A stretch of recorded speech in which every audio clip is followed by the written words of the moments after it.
Hello everybody, my name is Dizzy and welcome back to me plopping some Warhammer minis on your screen and giving them a good old paint. My name is Dizzy, welcome to Kingo, to Shaka in the chat. How's it going? I hope you lovely beings are both having lovely days. Hope anybody else out there who is watching and / or listening is having a lovely day. I am gonna do what I was gonna do yesterday, but we're doing it today instead because I was absolutely knackered yesterday. And that is, I'm going to give you a little wave. Hello. Hi there. Hopefully, hands and cameras are all working. I know we had a small problem with that last time.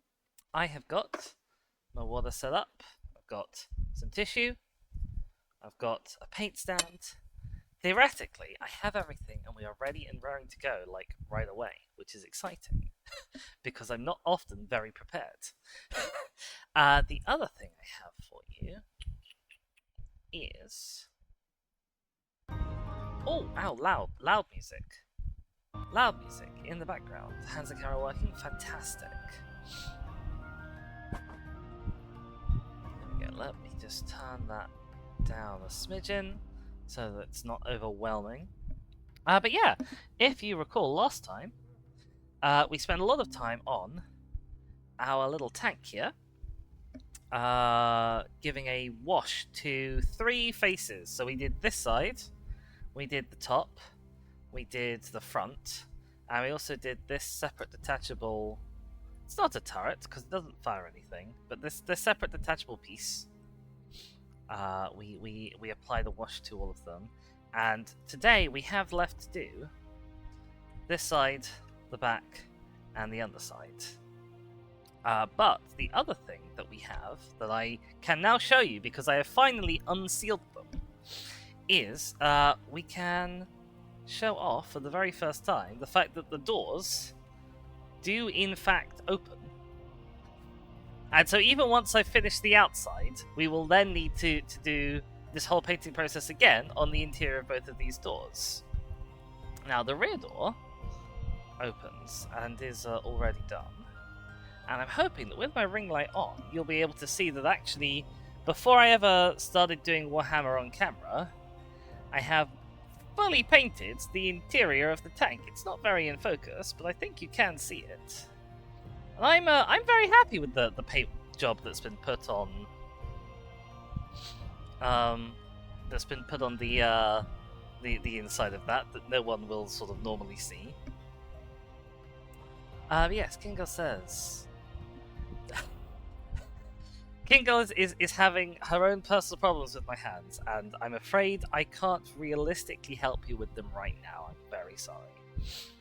But yeah, so we have this to do, and then the other thing we did on stream last time was all of these little minis. So we have 5 members of a tactical squad, and 1 Chaos Marine who is becoming the test model for my Chaos Marine scheme. I make no promises, but I will close no doors either. Yeah, we got these guys, and we put these guys on the second stage of the same color scheme as this, and this guy, he's on the first stage of the equivalent color scheme for Chaos, which, as you can see, is obviously a lot brighter, crazier green. So we're going to be carrying these models forward today. I have backup models ready that will need to go into stage 1 in case we sort of do everything we're done really quickly and stuff. But I'm not anticipating getting there today. We will have to see. I'm going to start with the tank because the Marines, the regular Marines, are when they're going to have one thing done to them today and then be left to dry. Nothing else is being done to them today. But the tank, I want to do this side, leave it to dry, and then the back, and leave it to dry, and then the underside. Because what we're doing with the tank is we're putting on more wash, and it runs. And it's very soggy and damp. And if I leave it to dry not sort of in this upright position, then everything will run down to the bottom, and it won't give it a nice even effect. So, here is our wash. It is Athonian Camo Shade, if I've grabbed the right paint pot. It is Athonian Camo Shade. It's very liquidy. We're going to give it a big shake. which will last a while. Exactly, Shaka. Clarity and consistency are important values to have. Yes, it's thin camera shade. It's a wash, which means it's a very runny, liquidy paint, which I can't easily show off on camera, but I promise you it is. And what it'll do is it'll collect in the recesses and kind of darken them. So if you have a look, I don't know if you can see easily, but the grill bits here are particularly sort of dark around the inside of them from the wash, versus the grill bits on this, which are obviously still unpainted and light in colour. So that's one thing that it does, and the other thing that it does is it provides sort of quite a nice, just a nice smoothing effect, because what I've got here is quite a stark 3-colour pattern. And this just kind of evens it all out, while allowing the colours to sort of shine through, because it is not very opaque. Okay, shaking's nearly done. This really knackers your hands with doing that. And we have a brush of choice, which is quite a large brush. That's because we're doing a big old tank, and A, I don't want to be sat here for years and years and years, and B, doing it with a smaller brush will knacker said smaller brush. I just had a look at the back of this. I don't know if you can see the back of this light here. I wonder if I've missed a part, because it looks like the back of that is just sort of open. That's concerning. I'm sure that's fine. Alright, and with that, I'm going to dampen up my brush a little bit. But we are pretty much ready to get going. Start putting paint to model. And because this is a wash, and it's very, very wet, it won't need to be sort of watered down the way the other paints we've been using sometimes have been. I'm just going to start with putting some into those crevices there, because I know those are particular areas that I want to be shadowed, that I wanted to collect. So just as a starting out point, I think it's a good one to choose.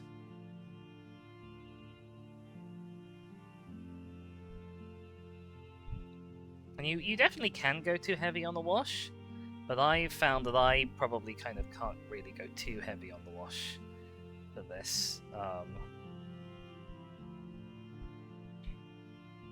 Like I can afford to be very liberal with the amount of wash that I'm using.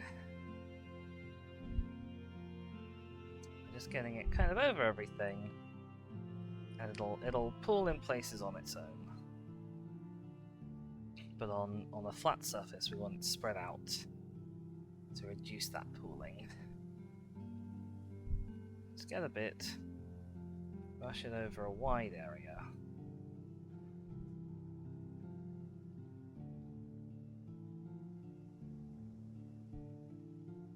And yes, in order to get those doors to open that I showed you, it did involve the use of a craft knife.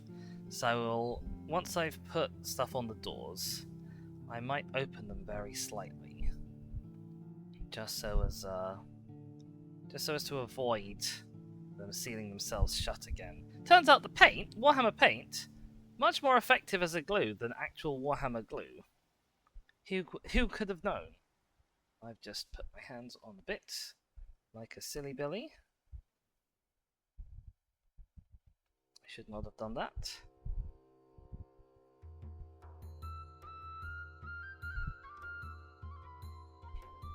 It's okay. So I'm going to be moving it around mostly by this top surface here, and bits that I can grab onto on that, where possible. And we are currently listening to the music of Adrian von Ziegler, which I should put in the chat, in fact.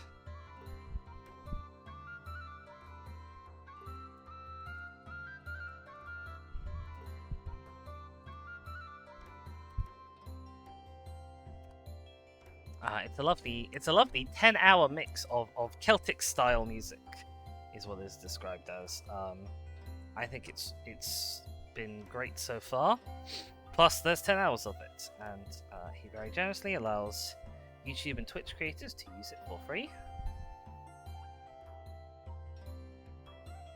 So absolutely do go have a look at him and his stuff.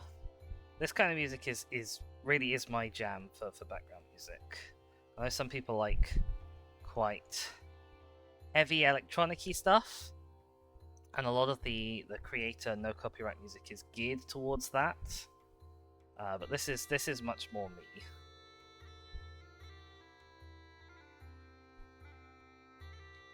Okay, I want to make sure that I've got. I want to make sure I've got some down those edges there. There we are. Okay, so because we're using a wash, and I cannot for the life of me control where I am putting my hands, apparently, I will end up quite green myself by the end of it. But it's okay.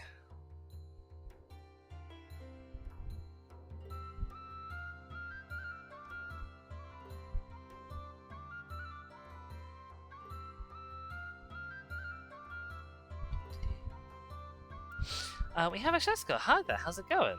I don't know if fawning is the exact correct word. But yes, there's definitely been some, we'll say, fawning already. Also, you're sweet and hi, and I hope you're having a good day, and all the other things that a person is supposed to say.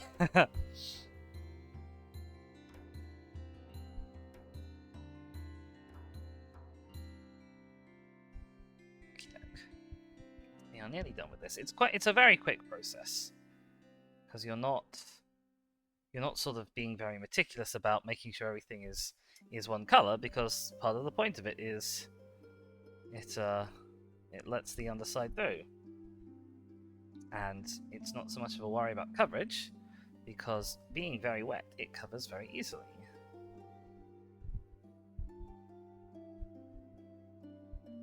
So yeah, if I could just paint a model how I wanted it, using only washes and maybe dry brushing. I'm not very good at dry brushing, but if I could do just those two techniques and cover a whole model and make it look how I wanted it, you can bet your bottom dollar I absolutely would, because as you'll know, I am not the most enthusiastic painter in the world.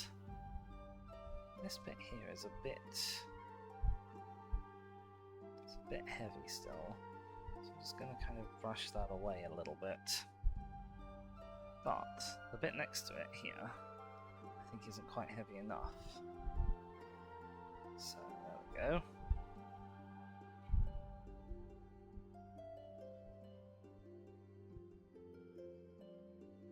Right, and then we have a side dart.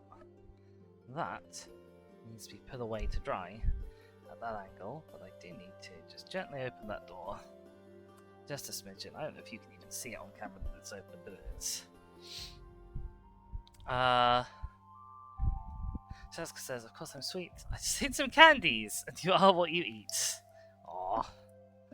I once painted a bunch of serpent folk almost entirely with a spray can of white, can of black, and a sepia wash. See, that's the dream. I know lots of people do like fantasy spirit models, like ghosts and things, by just like white and then green wash, and then details and then green wash. And that sounds pretty ideal. I'm considering looking into, for my Necrons, I've never really been super happy with the various schemes for my Necrons. But the current best scheme that I have for them, I've been looking at getting some oil washes for them, which will massively make the process easier. And for them, it then literally will be just like oil wash, one color dry brush, second color dry brush, details, and that is the dream. It's just not quite zero effort minis, but sort of one effort minis. All right, we are popping that wash away for now, because we are done with it. Popping the brush to one side as well. And I need to put the wash somewhere I can actually see it, so that I can pick it up again when we need it later. And we're going to pop this off to one side to dry. If I was on TV, this is where I'd be like, and here's one I painted earlier. But I don't. This is the only Rhinoprimaris I have. Also, yes, that's a Rhinoprimaris. I don't know if there are still rules for them in the current edition. But they're the flagship mini, or one of the flagship minis of Warhammer World in Nottingham. It's because I've never tried oil washes. I have also never tried oil washes, but it would be easy if I had a mini down to show you, but I don't. They're all sort of tucked away. The gist of my Necron scheme is I've painted the backs before I primed them. I've painted the backs with a texture paint, a crackle paint. Hang on, I have the paint here. This stuff, a Grellan Earth. And what it does is it forms like a cracked mud texture, which looks on Necrons as though they're sort of flaking off a little bit. And the idea is that then between that I have, like down in the cracks, I have a quite bright blue, sort of almost energy kind of effect going on.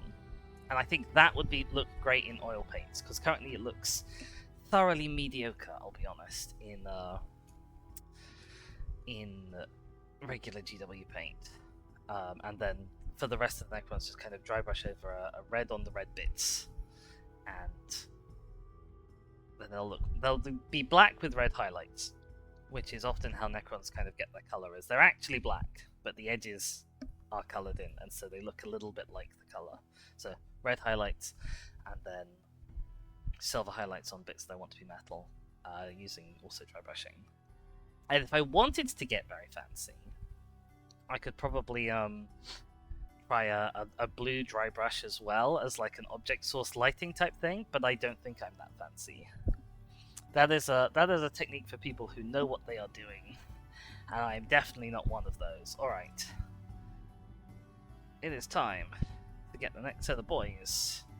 So here we have our 5 tactical marines. We have a boy with a plasma cannon, heavy weapons marine. I don't think any of these has a little sergeant mark. Oh no, okay, you're a sergeant. He's a sergeant. You can't really see because the camera won't focus that close, but he's got a sergeant skull on his head. And everyone else has a bolter.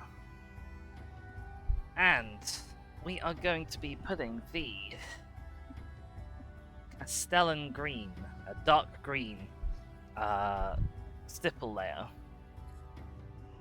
a pattern stipple layer, onto these guys to complete out their green pseudo camo. It's not really meant to be camo, but it's ended up looking like camo scheme. My family have said to me several times now, like, I know it's not supposed to be camo, but you can just say it's camo because it's definitely camo. And I'm like, yes, I know, but it wasn't supposed to be camo. And theoretically, it will look a lot less like camo on the Deathwing and Ravenwing models, because this is nominally a Dark Angel successor chapter. So it'll look a lot less like those because they'll be in not traditional camo colors. And it might even not look like camo on the Chaos Marines, who are in, obviously, the much scarier shade of green. But I don't know yet, because I don't have a test miniature for them. Relatedly, I don't actually have very many Space Marines, specifically, in my painting backlog. So once these guys are done, I've got a Captain and 4 other Tactical Marines. And that is pretty much it for Space Marine men in my painting backlog, and I don't have anything that is Deathwing or Ravenwing in that, so I might very well end up doing some assembling to get some new models ready. They will require priming, which is unfortunate given the current status of the weather is highly variable. Priming is best done outside because it's done with spray paint. Okay, that is looking very thick today, so obviously it needs a little bit more of a shake. That's fine. And for this, we're going to use our trusty palette, which is actually a saucer from a fancy teacup. I assume the associated teacup is long dead, and that's why I have the saucer, but I actually don't know. Ow. Okay, well, I've obviously managed to get some of this on my hand already. I don't know how, but we have. There we go, that's a bit better. So for this, what we're going to do is we're going to put some on our brush, but not too much. And we're then going to work quite a lot of it off of our brush, so that we get much lighter of an effect when we apply it to the minis. Then I normally start with this guy, so I'm going to start with this guy again. We are going to dab.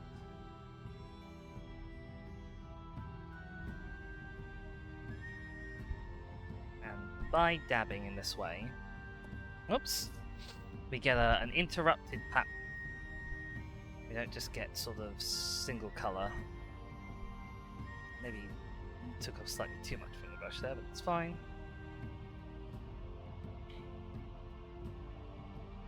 And this contributes to the camo effect. Oh, I put much too much on my brush for that. Never mind. We will survive. And this allows me to just kind of follow the underlying pattern that I've already traced out in the medium green colour, which is, I think, Elysian green? Yeah, Elysian green. While still having some of that colour follow through.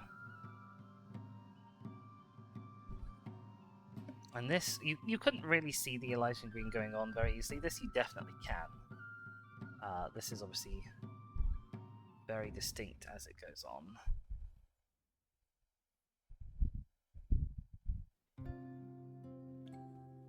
Pardon.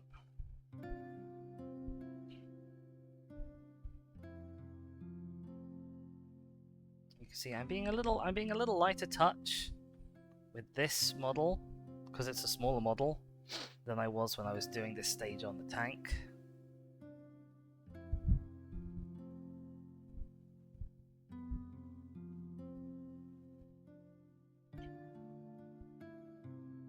I'm sorry, the lighting is not great at the moment. It's like I've sort of got every light source that I can on, but a lot of them are quite yellowy light sources, and the outside light, which I often rely on for this kind of stream, is medium grey. It's not raining, and it's not going to rain, but it's going to pretend like it's about to rain all day. That's its plan.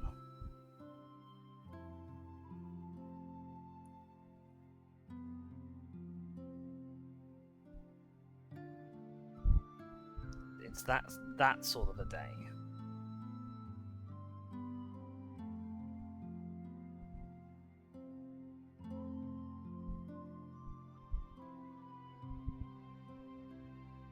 Okay, and this stage is weirdly quick in a way. I think partly because the colour is quite strong, so it doesn't take a lot of it to show up in the places where I'm putting the colour on. And that's partly, I'm guessing, because this is a Citadel base paint as opposed to a Citadel layer paint, which means that it's supposed to kind of go on thick. It's supposed to go on as a single thick underlayer.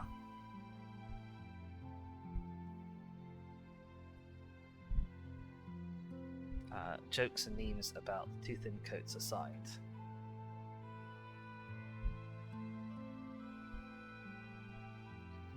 It says, I've made you tiny and moved you to my workbench. Thanks? Question mark? I actually watched a Doctor Who episode very recently, a classic Who episode with First Doctor, Ian, Barbara and Susan, on that sort of premise. Where they were shrunk by an accident with the TARDIS's dimensional energy. And they had to solve a murder because they landed in someone's garden right as they were getting murdered. I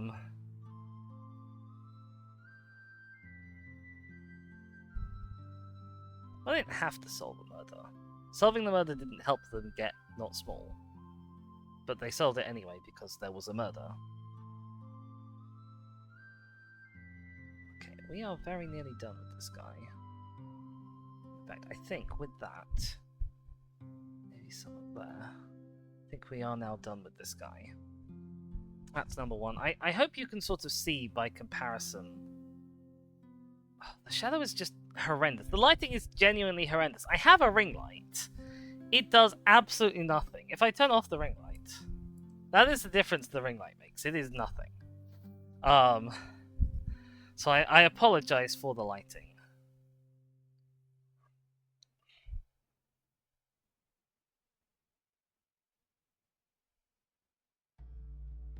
Right, we're moving on to miniature number 2, who is the sergeant. Space Marine sergeants signify their rank by having a skull on their helmet. Apart from, not all of them do, and also not everyone with a skull on their helmet is a sergeant, because sometimes some of the higher ranks also have skulls on their helmets. But apart from that, apart from those minor details, a skull on the helmet signifies a sergeant.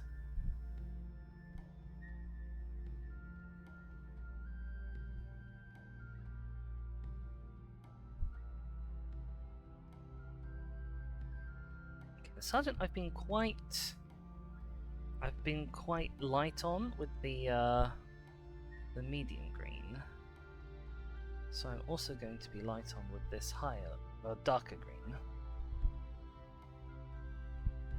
Because I am following the patterns laid down for me by past Dizzy.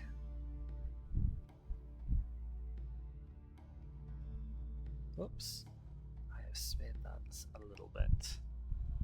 Okay, because honestly rubbing it off with my finger creates something that's not too dissimilar from the intended effect.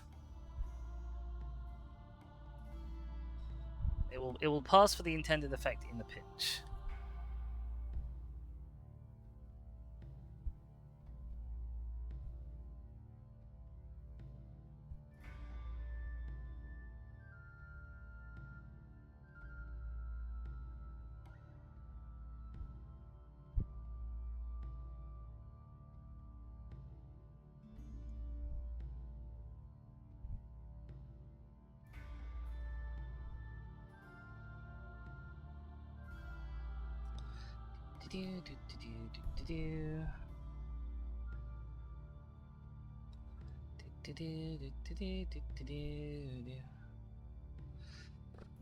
It says, I've made you moved to the workbench brackets affectionate.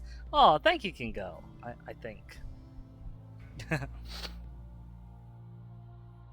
Girl also says, Space Marine Sergeant signify rank using skulls on their helmets. The orcs do it too, but they take it more literally. Oh dear. I mean, orcs, to be fair, only have the barest concept of rank to begin with.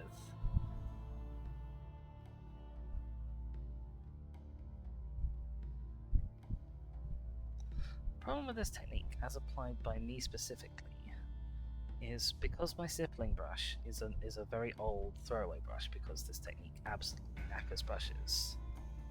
It's very splayed. It's much more splayed than I would like it to be.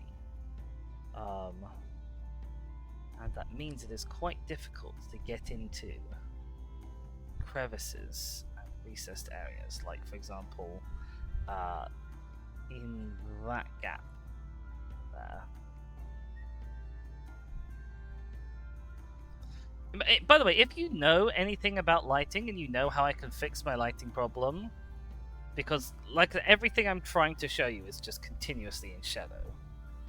If you know how to fix that, if you understand how light works, do let me know. I'm assuming the big problem is that I have windows which let in lots of light and cast shadows in this direction. But I don't know if there is a way to fix that, seeing as I can't just remove my windows. And I feel like if I close the curtains, I then won't have enough light to see anything for anyone from any angle.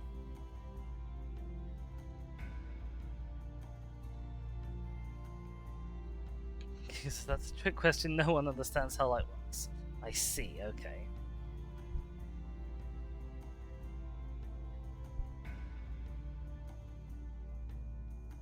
Okay, he is done. And our brush needs a good wash.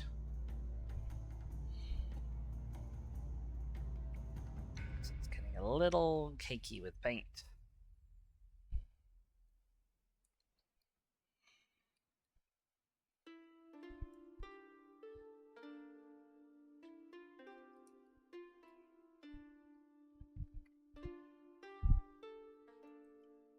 I guess sort of if I maybe there's a proper stippling brush you can buy. I don't know, but if I had a brush that wasn't a sacrificial brush, I could get a much better effect in those crevices with it.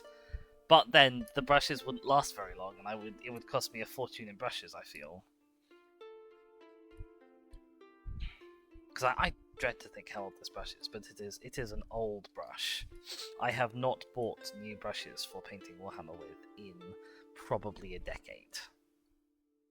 So every brush I have has earned its time. Earned its keep.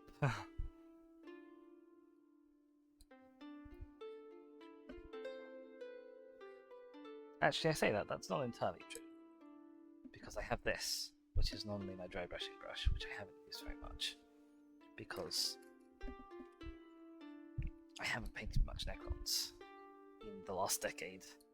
Because I got sad when they changed the lore, because the new lore kind of sucks. And I realized they changed the lore 5 editions ago.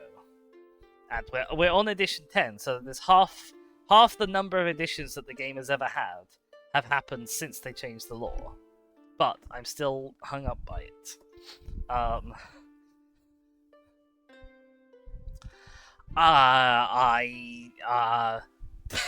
Panic, I didn't say that. However, if you're feeling particularly generous, it's a good time for me to plug the fact that my official birthday, like the Queen, I have an official birthday. My official birthday is coming up. I'm doing an official birthday stream for it on next Monday, which is the 12th of August. And on that day, I will be putting together a gift which some very kind soul has got me from my throne. Which is a Lego gift. So that'll be the stream on that day. But if you wish to check things out in advance, you can type !throne in the chat and have a look at wish lists that are on there. Brushes are not on that wish list because I have brushes.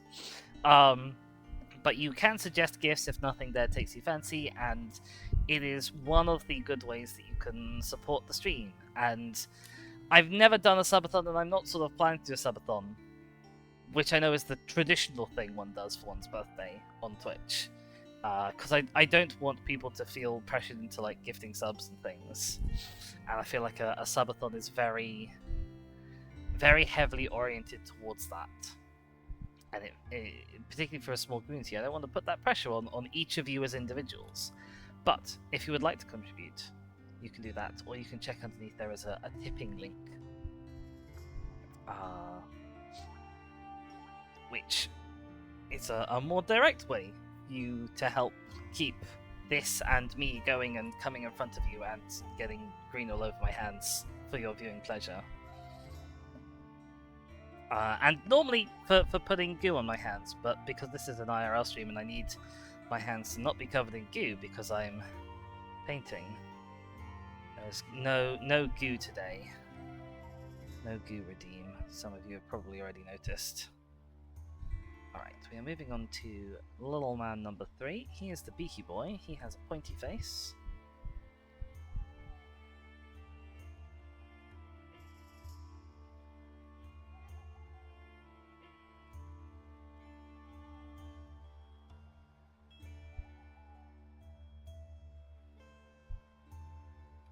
Transfights no goo. Yeah, I don't think we have a transfights here today, do we? I certainly haven't seen them.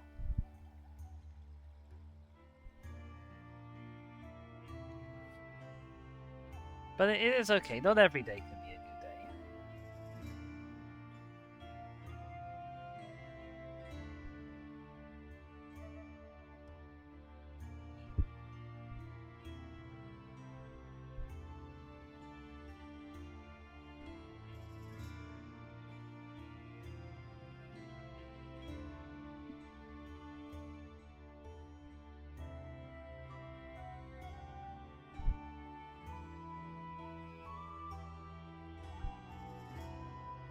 Gotta be a bit gentler.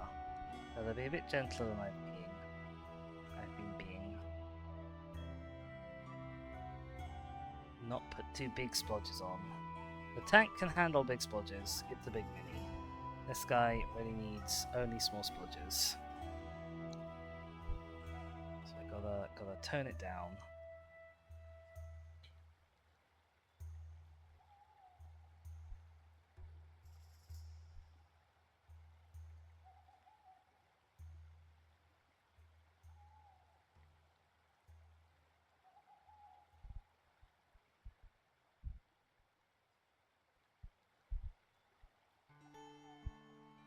Yes, it's a moderately tricky effect to do the way I want it, and it was a poor choice for me to pick because I am not a skilled painter.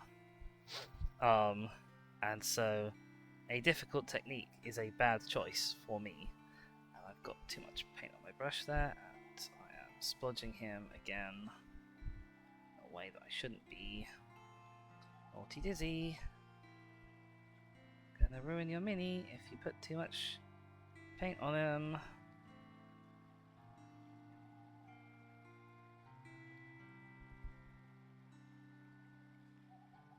And you'll be sorry. But overall, it's working out well. Okay, I think that's you pretty much done. And like I said, it's quite a quick step. This.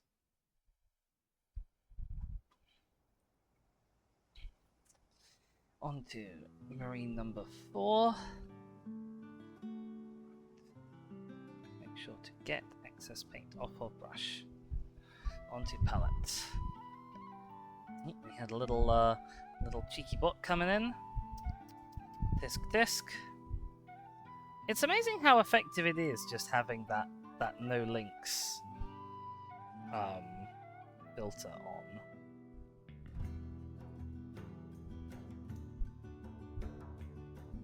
Because they absolutely cannot resist. And you'd think they'd sort of know. You'd think they'd be aware that is the number one way they get caught out. Because obviously there is no way to just filter out all possible variants of text that advertises.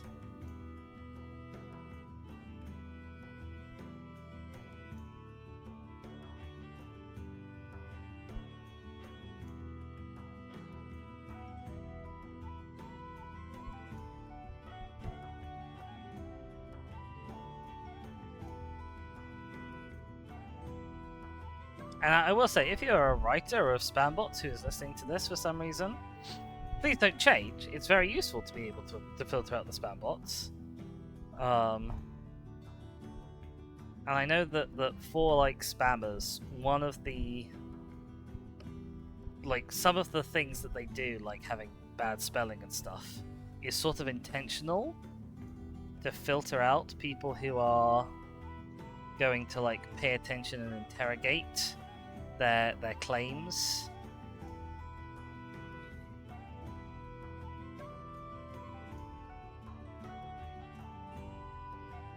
You know, they only want people who are going to be easy marks, and so if the people who are already wary filter themselves out, that's great, because it doesn't consume the scammer's time.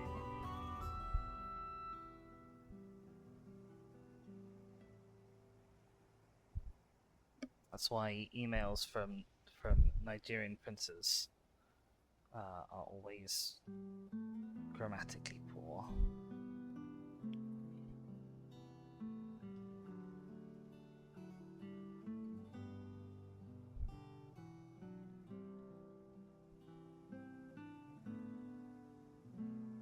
Or at least that's the common wisdom as to why emails from Nigerian princes are always grammatically poor.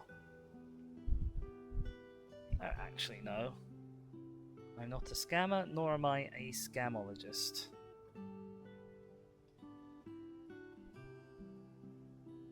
Which is not what people who study scams are called, but I don't know what people who study scams are called, so I'm calling them scamologists.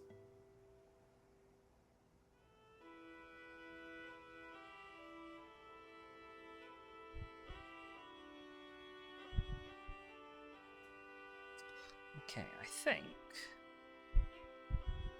this mini is just about done.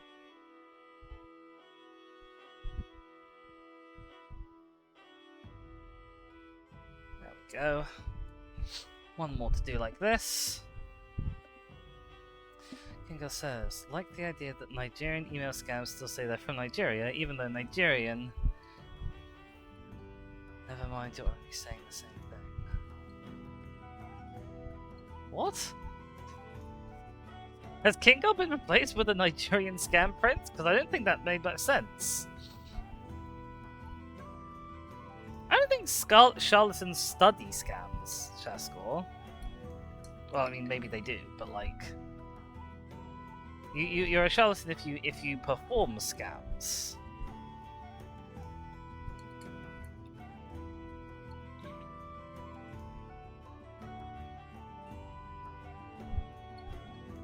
Oh, like the idea. Sorry, I added in a like. I added in an I at the beginning to make it I like the idea. I see. There we go. That's Dizzy's reading comprehension is terrible. Dizzy would genuinely fall for Nigerian scam emails.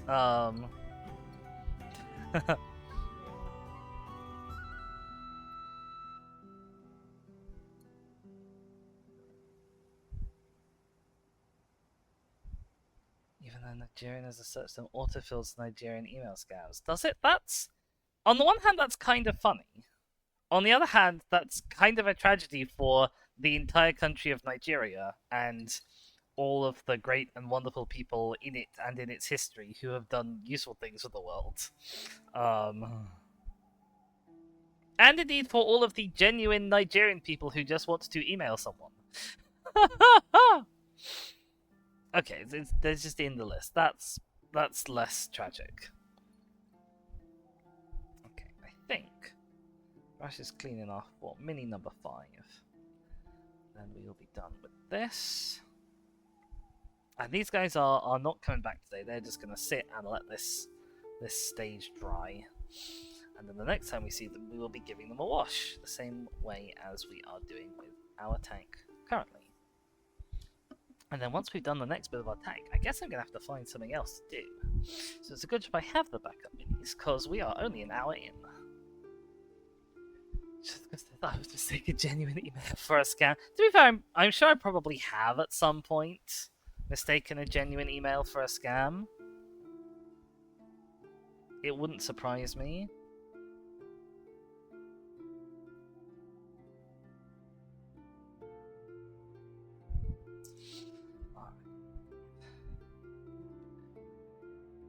Okay, still got a bit much on your brush, Dizzy. That's a bit better.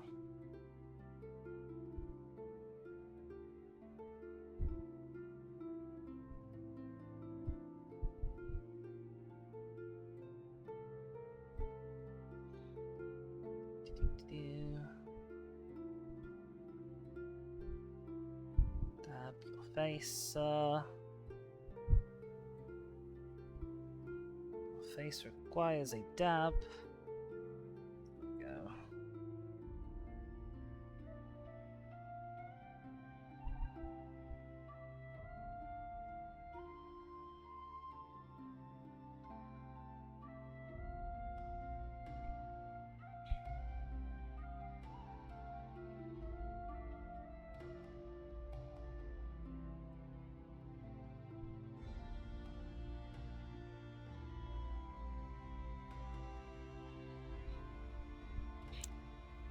Says, according to quick search, the first 3 were a Nigerian restaurant, Nigerian food, and Nigerian naira, which is the currency of Nigeria. There, I would not have known what the currency of Nigeria was if you had not told me. So thank you for that bit of interesting trivia.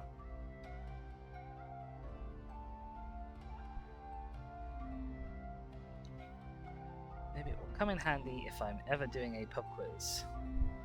But I'm unlikely to ever go to Nigeria or to pay for something in Nigerian naira, so...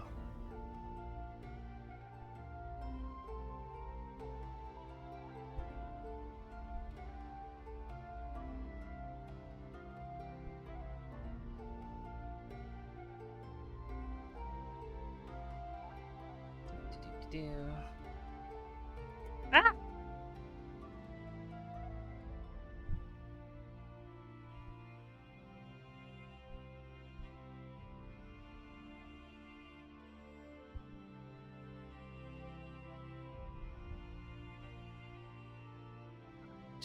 Just saying. I used to get advertising emails from my work's HR app. Report them as spam.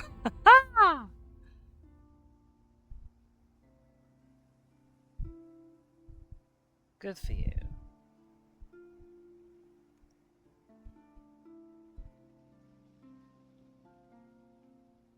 It's difficult to turn this guy around.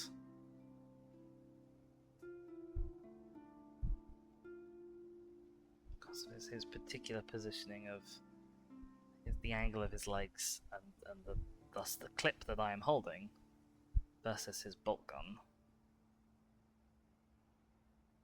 Because his bolt gun obviously is the bit that I'm not greening, but everything else on him pretty much is being greened.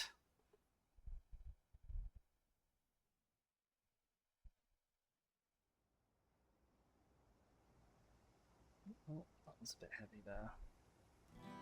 Obviously he has a bit of a blob still on the brush.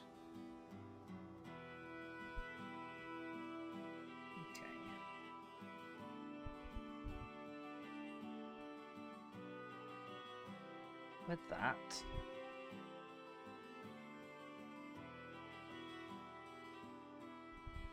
Marine number 5, I think I am officially sectioning you for drying.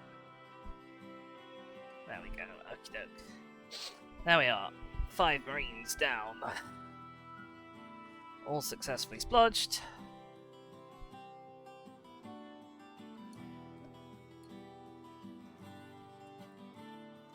I'm going to take this brush away and give it a very thorough clean, so very soon you will see me put up a transition screen and be gone for a little bit. Because as you can see, my water needs to change anyway. The brush needs to wash out, and I don't think I'm going to be using this brush again today. There is the possibility of me doing level 2 of the colour scheme on this Chaos Marine. The only reason why I'm not definitely doing that is because currently the paint pot for that hasn't been opened. It is still sealed because I haven't done a test model for it. And so I am nervous about opening it up when I don't know how much use I'm going to be getting out of it in the near future. Like if I'm just doing one test model for it, and then it's going to go back and sit on top of my wardrobe for, 5 months, a year, 2 years. It probably isn't a good idea to open it, because the paint will just spend all of that time drying out. Chakra's away back to work. Oh, well, thank you so much for stopping by. It was lovely having you while you were here. And yes, I also hope your work isn't too worky.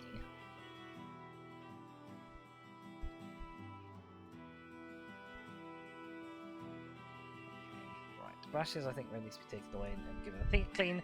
Water needs a change, so I will be right back. Don't go anywhere, apart from Shaka, who needs to go somewhere to work. No one else go anywhere. I'll be back in a moment.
Alright, hello everyone, I am back.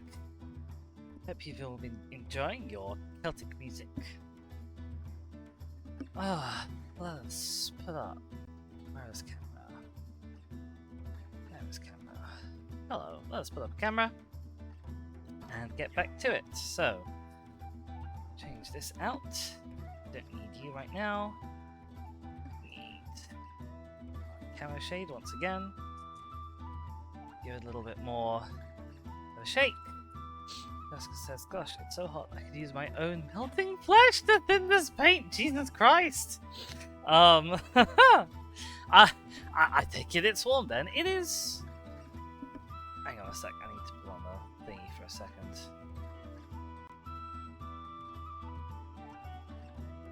Oh, sorry, I needed to reach across and get the fan. Because it is warm here. It's not overwhelmingly warm here, which is nice. You guys need to take a break. Like I say, we won't be seeing them again today. Blink. Say goodbye. Bye. And tank is back. Cider tank is now dry enough for our purposes. So we can pop it on his back. Make sure the door still opens and closes. I wanted the door shut during the painting process because that meant I can make the all the lines go fluidly from one side to the other. But it did unfortunately lead to them sealing themselves shut. Now this is an awkward angle because of course it doesn't sit nicely at this angle. So I think that's the best I'm going to be able to get. And I don't know how I'm going to prop it up when it's sort of standing off to one side to dry. That might be a little bit of a task, but we'll find out, and it's good that we're addressing it now. Give thingy shake. We don't need the palette for this bit anyway.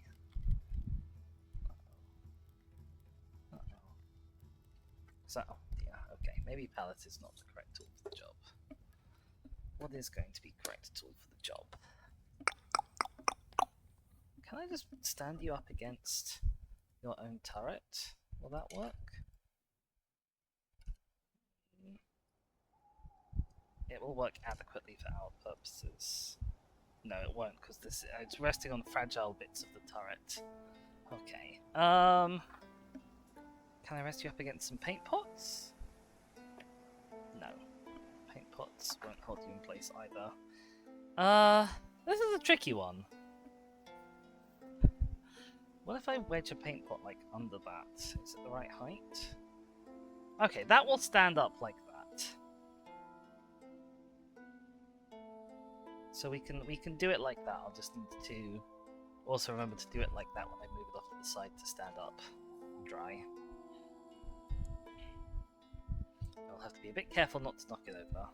But I don't think I'll be touching that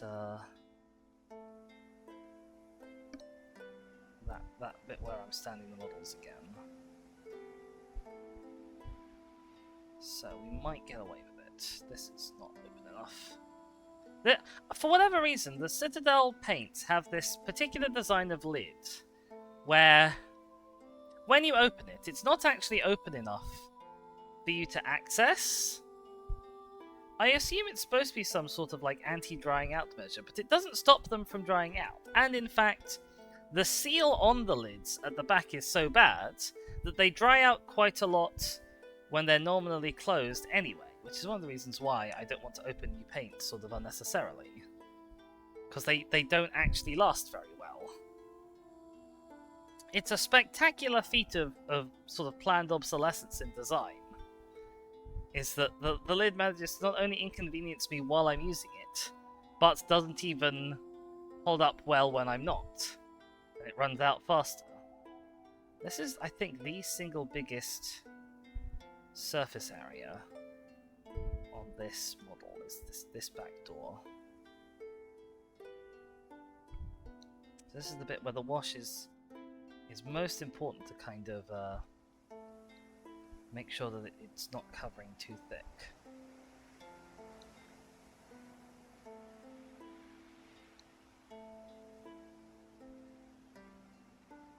And make sure that things like my brush strokes aren't visible in it, if possible.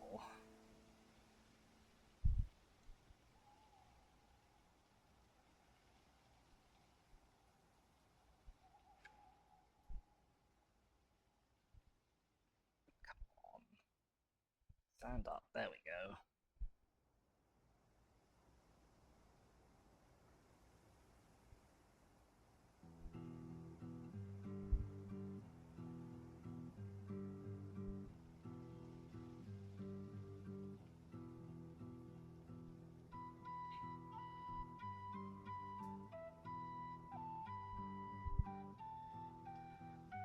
So I'm gonna do these sort of side bits here, because I will not do them otherwise.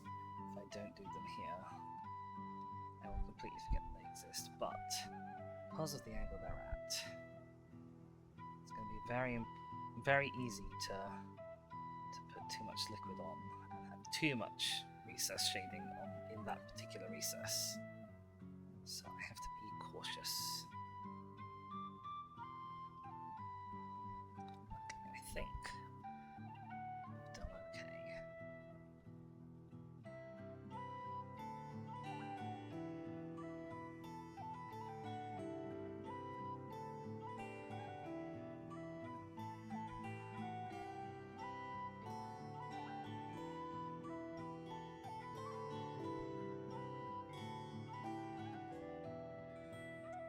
Want a little more on my brush, just so I can try and sort of target the base of these little teeth. What I'm just going to do is I'm just going to sort of splodge, and then let it run how it wants to run. Then encourage it where it doesn't want to run, but I want it to run.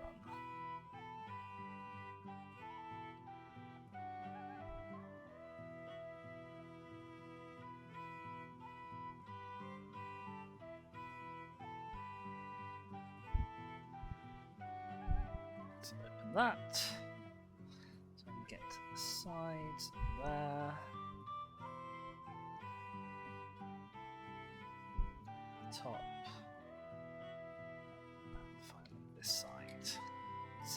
See the struggle I'm having with the pot. Okay, I'm gonna set this off to one side immediately, because I know right now I know how it's supposed to stand, and I don't wish to forget that.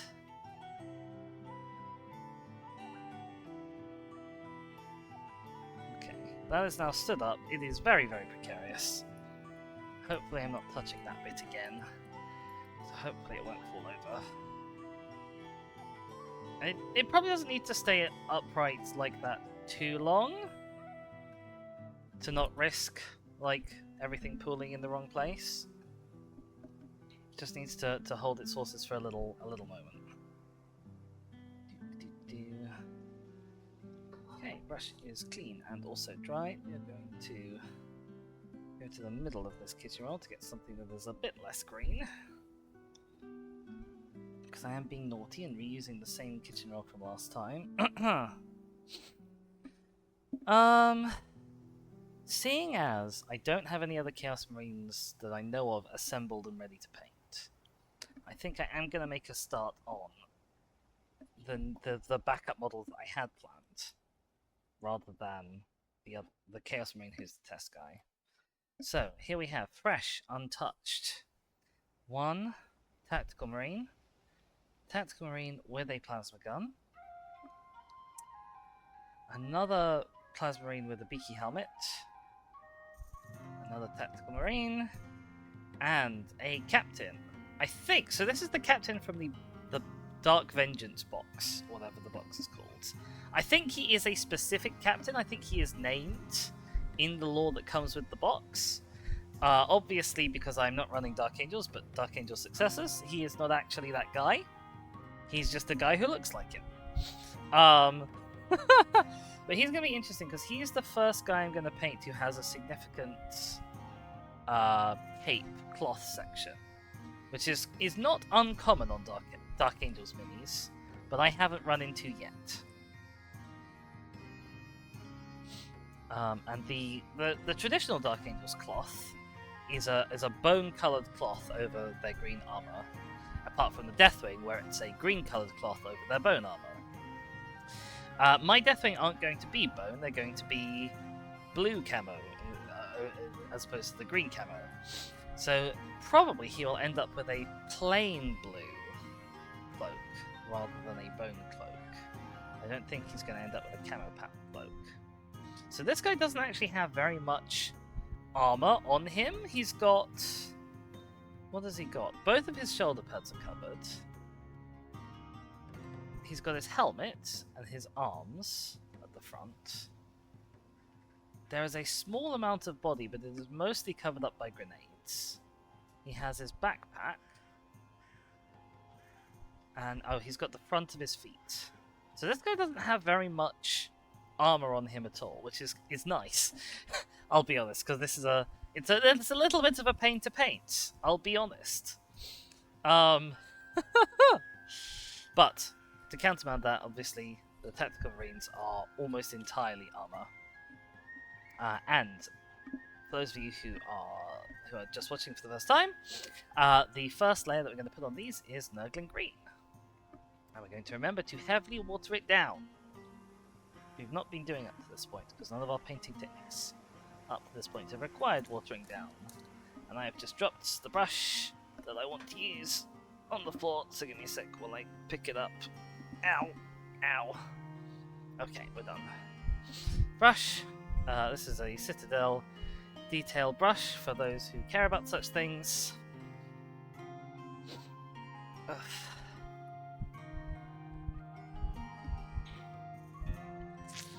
Because this is the splodgy technique, I am going to do the green on this guy first. Normally, for something that covers this little of the model, I would do the other colour first. But the splodginess, the stippling, has a tendency to spread and hit non-target bits of the model.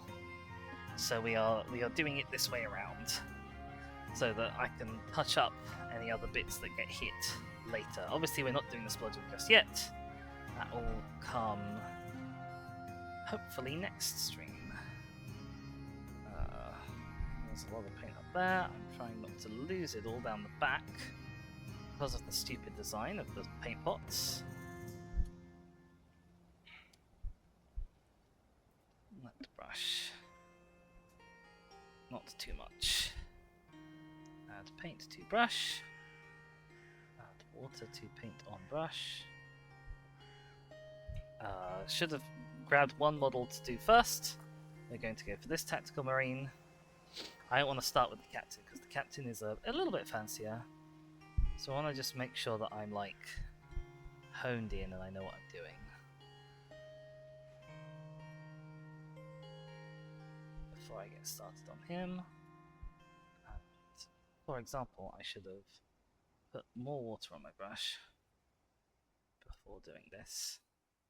I did not thin my paint quite enough. Go. And then kind of just repeat.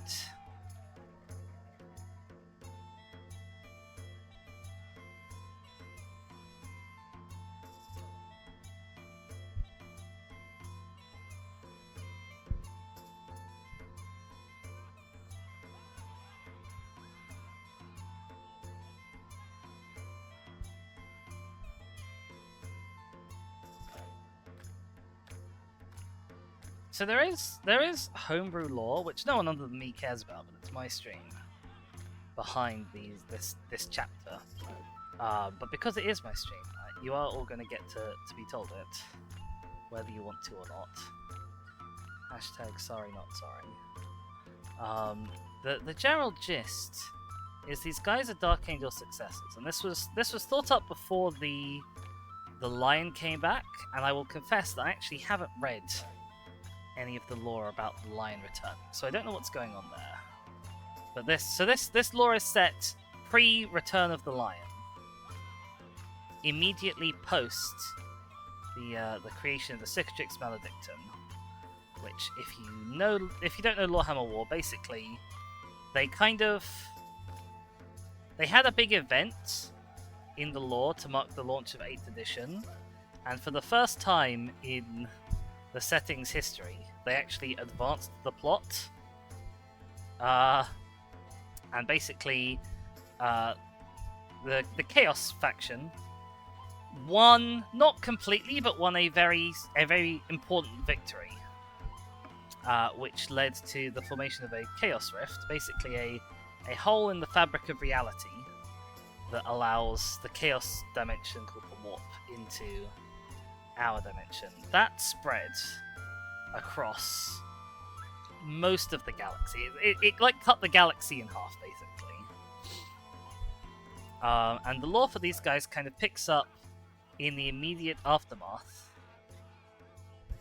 of that, where this chapter's home planet has been lost to the Cicatrix Maledictum, and they all awake on their battleships, their battle barges, with absolutely no memory of sort of who they are, really most things about the Imperium, what their job is, who they serve, what their names are, what the name of their planet and chapter are. They remember none of it.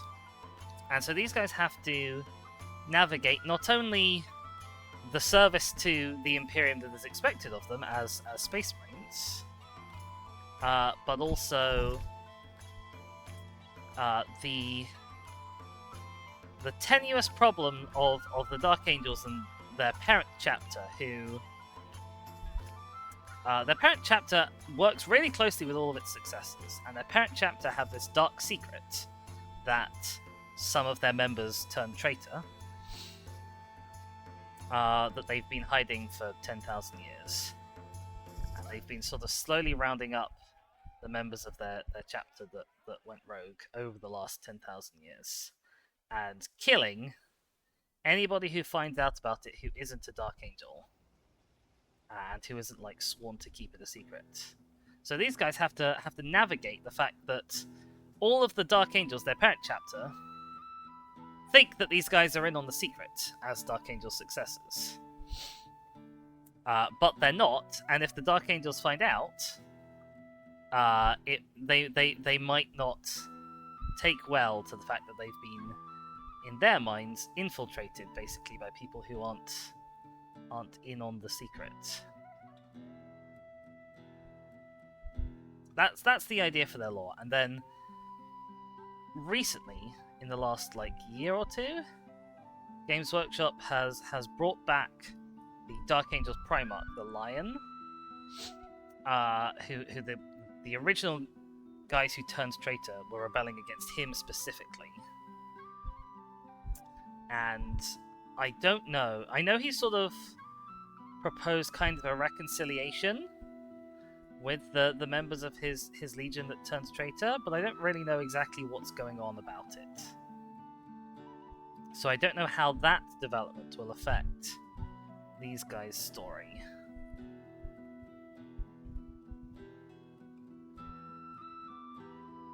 Oh, I put much too much paint on my brush there. A little bit of a shame. It's okay, because we've got it off, or most of it off anyway.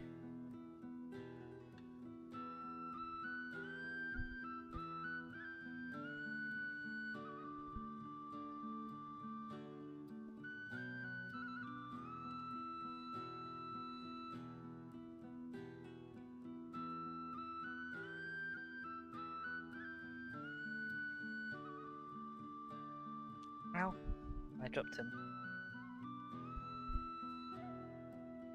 I didn't actually hurt myself, I just said ow as a reflex.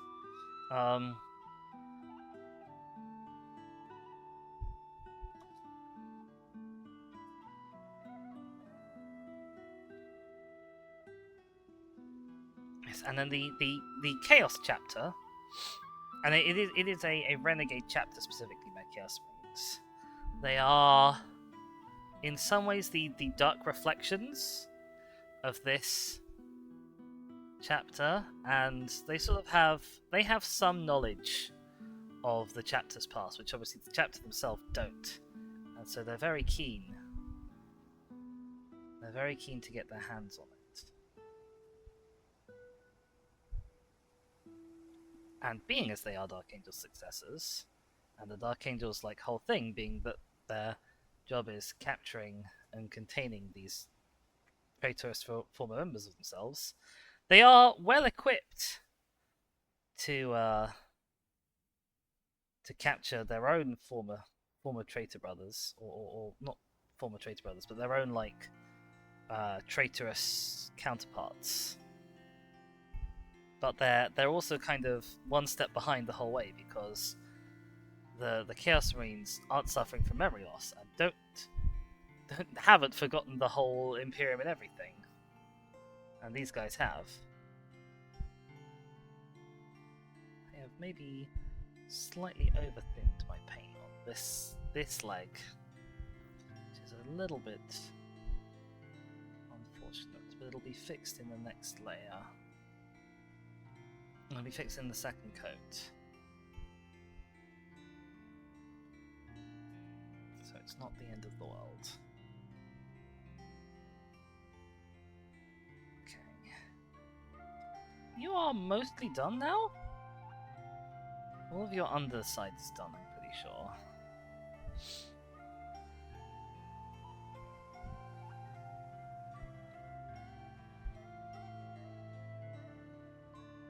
Top side has lots of the detail on it, so it's very important not to go too thick on the paint on this. But also, I don't want bubbles. I've put slightly too much water on, and I've got bubbles. Bubbles is bad. Bubbles is bad because bubbles is small rings of thick paint, which you don't want. And then in the middle of them there is no paint, which you also don't want. So bubbles are doubly bad.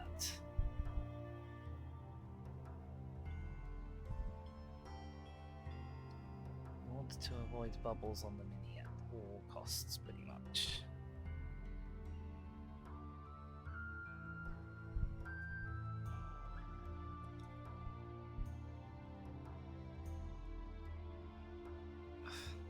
Yeah, this is a much slower step, you'll have noticed already, than the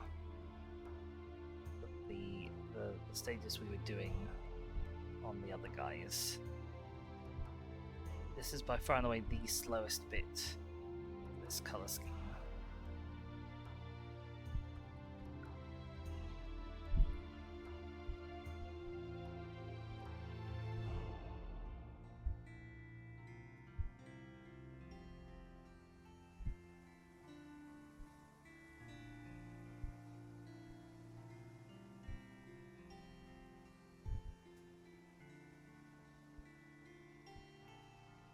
I have once again slightly overwatered this brush load. I've got bubbles again. Fiddlesticks.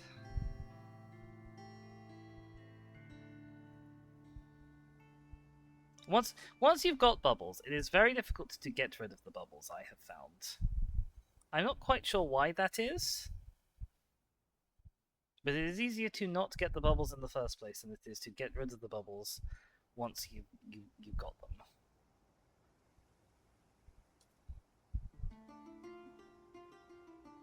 I think I've been using slightly too much water, basically, in the thinning process. Oh, thank you so much, Transmax, for the hydrate redeem. Here's for drink up. I have fake Coke today. Actually, that's not true. I have fake Pepsi today. Fake Pepsi Max, in fact. To be specific.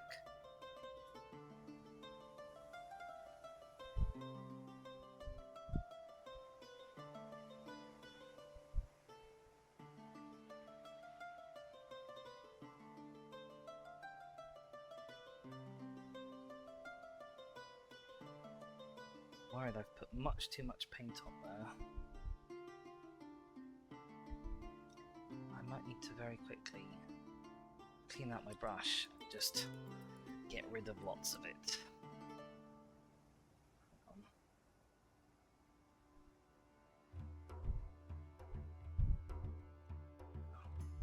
Because I definitely don't want to obscure all the details on his face.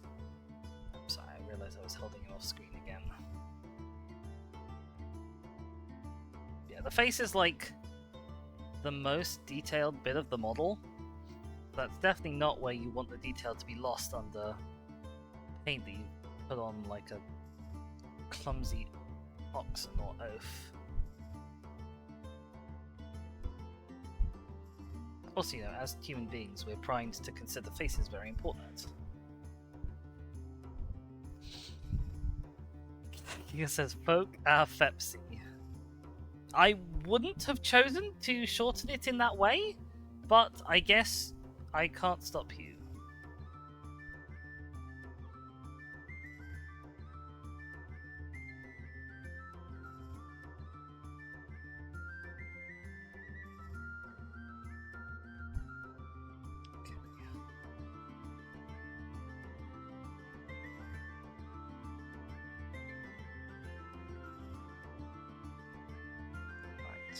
I think he is nearly done. I need to do that hand.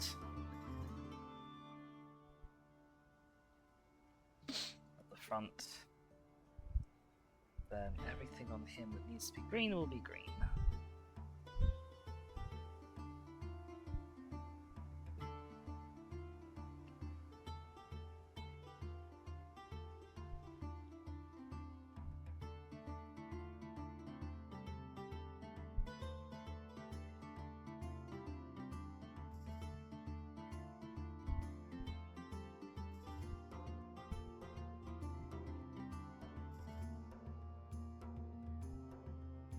Now there's a successful greening of one miniature. Because says, you're right, it's fake Pepsi Max. Obviously the way to shorten it is to VMAX. Oh dear.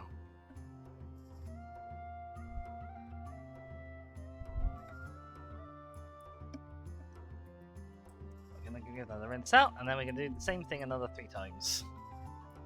Well, 4 times if you include the captain. He's a bit different.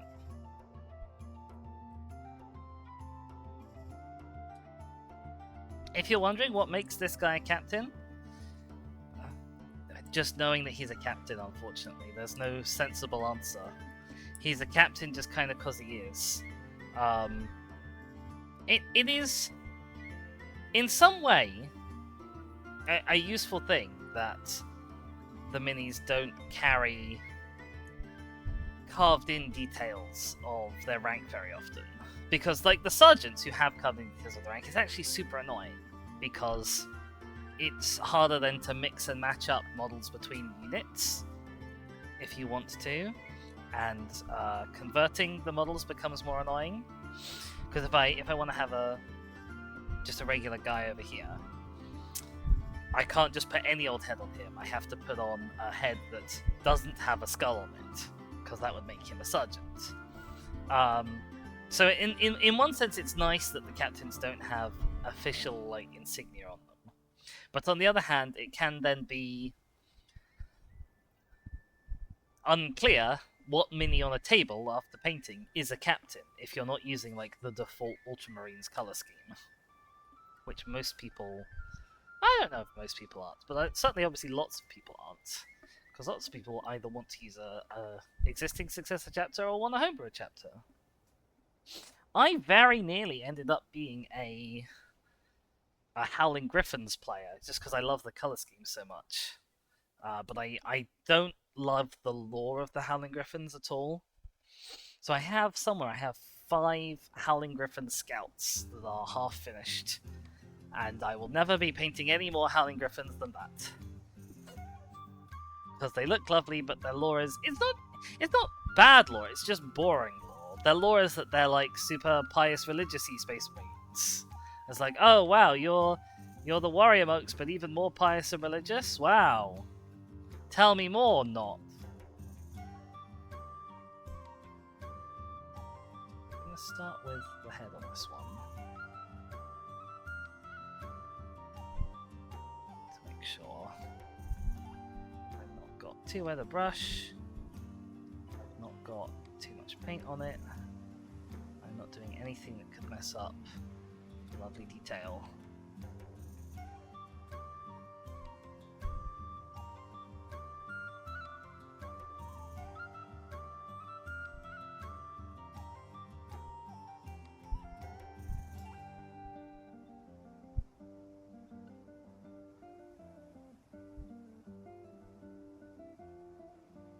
Like, the Howling Griffins can be interesting if you play up, like, the fact that they work more often with the Sororitas and the Ecclesiarchy. That's an interesting thing in their lore. But as I don't plan on collecting Sisters of Battle, even though, like, it would be cool to, because Battle Nuns, even though I don't... because I don't plan on doing that, I don't think they're really the force for me. Plus, I am at heart a person who loves making their own lore and rules and things. And the creative freedom that the Homebrew chapter affords is just worth more to me.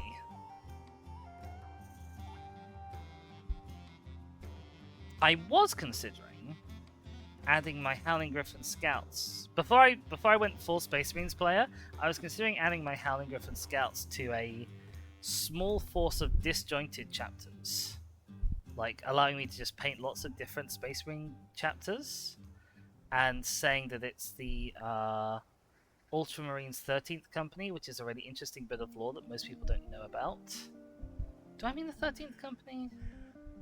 I can't remember what they've called it, but it's a very naughty boy thing that the Ultramarines do that they're not allowed to do, but they do anyway, which is they keep a permanent force led by an Ultramarine and comprising Ultramarines and Ultramarine successors stationed near the Eye of Terror, which is where that Cicatrix Maledictum that I mentioned earlier, the warp rift across the galaxy, that started from the Eye of Terror. So they keep a permanent force of specifically Ultramarines successor chapters stationed there at all times, keeping an eye on it, because basically they don't trust all the other people who are supposed to guard the Eye of Terror with guarding it. So I think it would be interesting to have a force that represented a 13th Company or an 11th Company or whatever the hell they call it. But it's such an obscure bit of lore that you'd need to explain like every time you got them out. I'm not certain it's worth it. Just to paint, you know, a couple dozen minis, and to make it work, I'd need quite a lot of Space Marines anyway. And at that point, why not just have my own chapter and do things with them that I want to do? You know? Kingle says the only way I can picture it working would be to put something on the pauldron and have those be interchangeable. I imagine that would be even more of a faff. I'm not certain which... I obviously said something and that is in response to it, but I don't remember what specific thing I said that is in response to.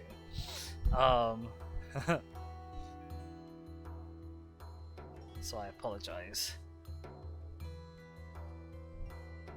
King Girl's fallen asleep in my explanation of boring Warhammer lore. Sorry, King Girl. Oh, we have a Jasmine in chat. Hi there, how's it going? I hope you're having a lovely day. I hope I can lull you to sleep with my explanation of boring Warhammer lore as well. It's going good, I'm glad to hear it. How is the sleep? So I know you said you've been having sleepy troubles recently. That wasn't you, right, wasn't it?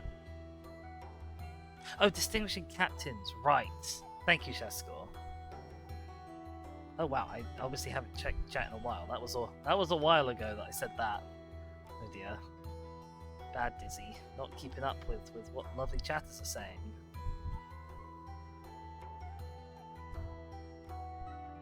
Yeah, in practice, I will probably end up distinguishing my captains by they'll have unique shoulder pads that will like have fancy decorations on them in some way. and we'll call it personal heraldry, although it might not actually look like heraldry as we know it. That will probably end up being how I do it. But luckily for this guy, his I can't show you like that. His shoulders are covered in fabric, so I don't need to bother doing that for him, which is good because I cannot freehand painting for Toffee. Some people just paint fancy designs on their models, like on banners and shoulders and stuff, and I'm just like, you are a wizard. You are an absurd magical creation that cannot possibly exist within the realms of human variation. How? As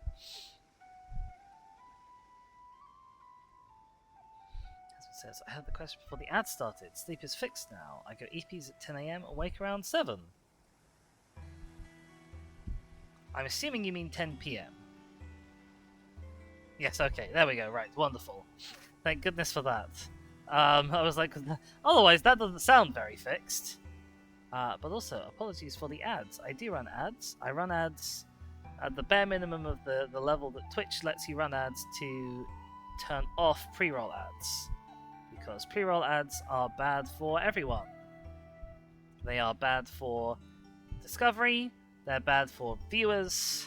Because, like, if you're a new viewer, you rock up somewhere and it immediately drops an ad in your face, you're not going to stick around and watch it, are you? If you don't know that what's on the other side of that ad is worthwhile.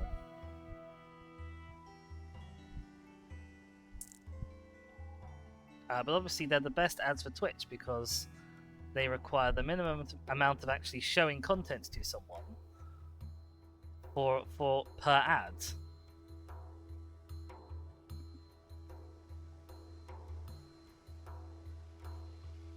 So Twitch loves pre-roll ads and makes it a pain for you to switch them off.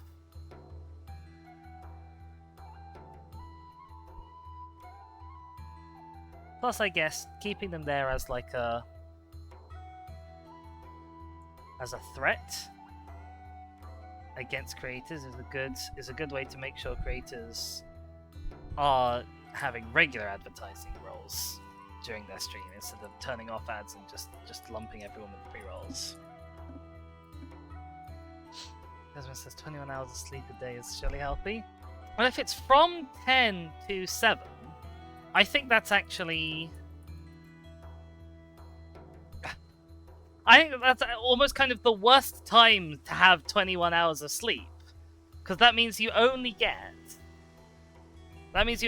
3 hours of morning time. No one else is awake, or no one else is available at least during that. Because everyone's either asleep, if they're a lazy so-and-so who doesn't contribute anything to society like me, or they're awake and getting ready to go off to do proper capitalism-approved jobs, in which case they're not going to want to be around to interact with you. You'll get no human company. I think 7 PM or 10 PM to 7 PM would be a much better 21-hour sleep schedule if you were required for some reason to sleep for 21 hours a day.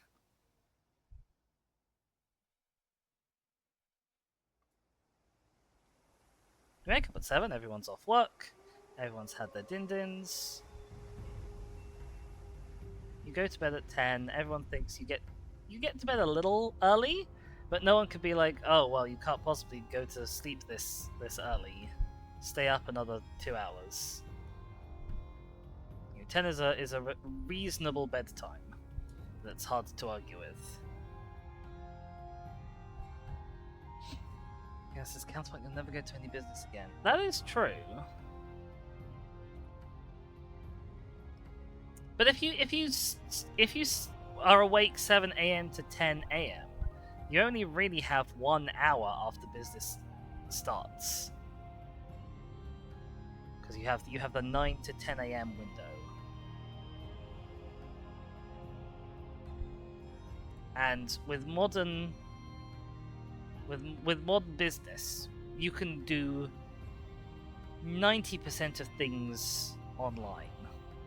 And the things that you can't do online are mostly things like going out to dinner or something, which you want to do in the evening anyway.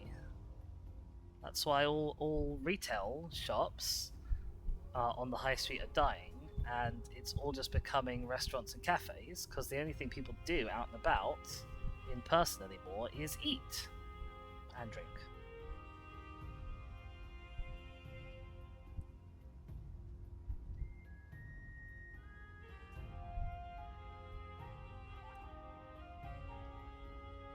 I feel like this guy is taking longer than the last guy.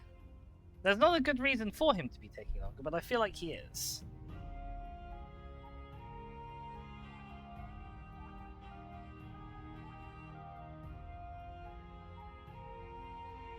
I'm worried that means I'm putting on more paint. Because obviously you don't want to be too heavy-handed with your paint. You'll obscure your detail. You'll end up with a lumpy model. It's just bad.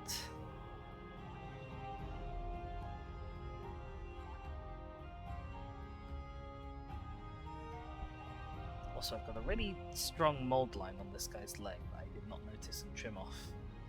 I've now put paint on it, so it's probably a little bit late to be trimming it. But hey ho.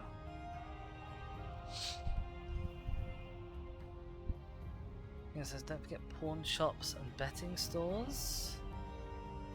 I mean, do people go into pawn shops very often anymore? You know, it's not the 1800s. And gambling, if you really want to be a gambling addict, you can do that online. I must admit, I'm very gambling unfriendly in a societal sense. I would ban gambling stores from opening on the high street. I'd ban adverts for gambling services online. I think that it's a part of our society that we can really do without, and all it really does is kind of leech money off of people. And usually it leeches money off of the people who can least afford to give that money as well.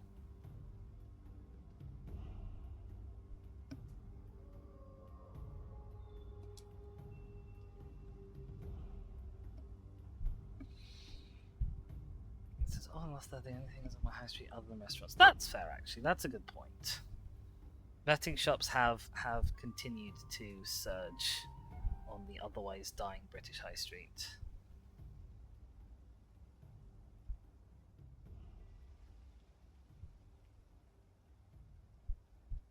But I mean, obviously, if you're only awake for 3 hours a day, you have to sacrifice something.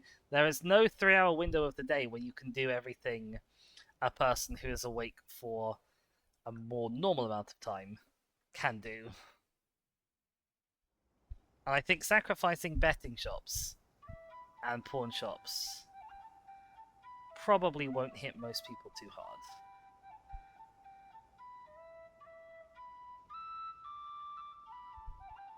Ah!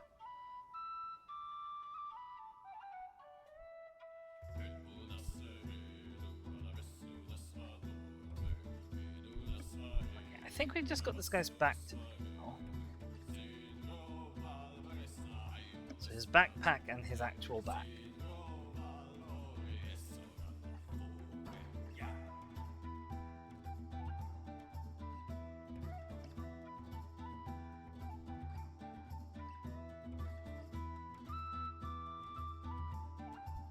Says, I was mainly thinking about IRL banks. Okay, that's also true. Yeah, banking would be a problem. Okay, says, have you ever had a problem you had to go to the bank in person about? No, not really a problem, but obviously setting up a bank account requires an in-person visit. And just in general, I found that everything a bank does, they want you to do in person. And they'll be as inconvenient as possible about it.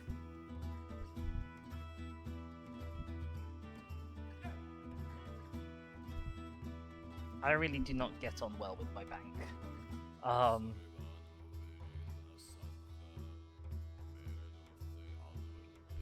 Like, they have online banking services, but they do their best to make sure that you can't use them.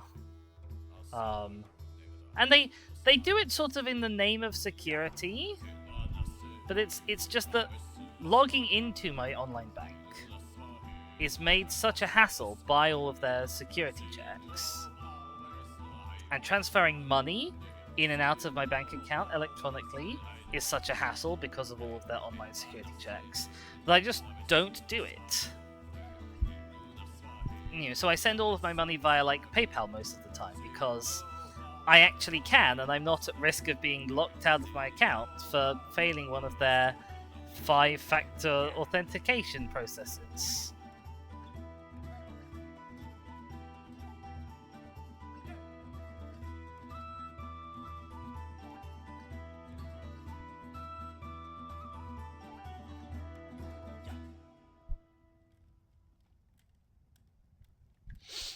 I would change away from them, but that's even more faff because then I have to go through all the hassle of setting up a new bank account with someone else who might not even be better.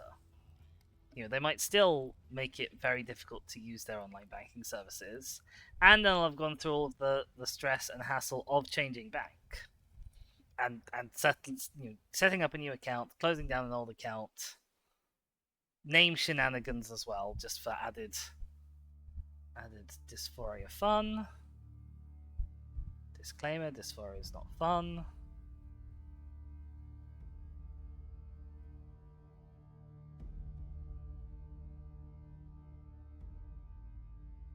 So yeah, I'm with the people I'm with, and I will probably continue to be with them forever unless they die, like Northern Rock did. Just because, although they're bad, changing is going to be even worse. And that's how they get you.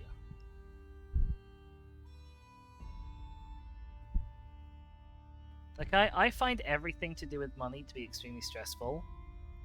I do not willingly handle large quantities of money or do anything that involves large quantities of money lightly.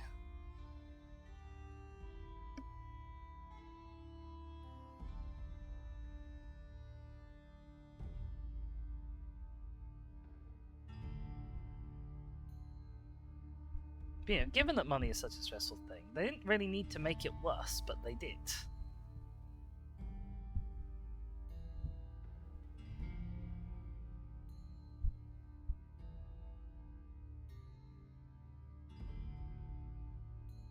There's a particular crevice in behind this guy that I am having no luck whatsoever getting any paint onto for some reason.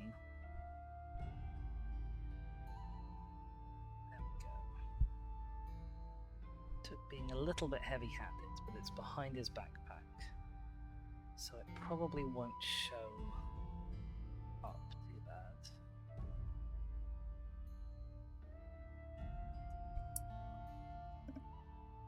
I just think my brush needs to wash out, to be honest.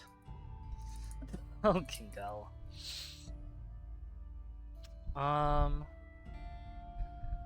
Okay, so also other than the opening time, changing my name in my bank was probably the most painless name change I had to go to. Oh, that's nice. I mean, obviously, I haven't changed my name, but it's just that any process involving changing bank would involve dealing with my birth name, which wouldn't be fun.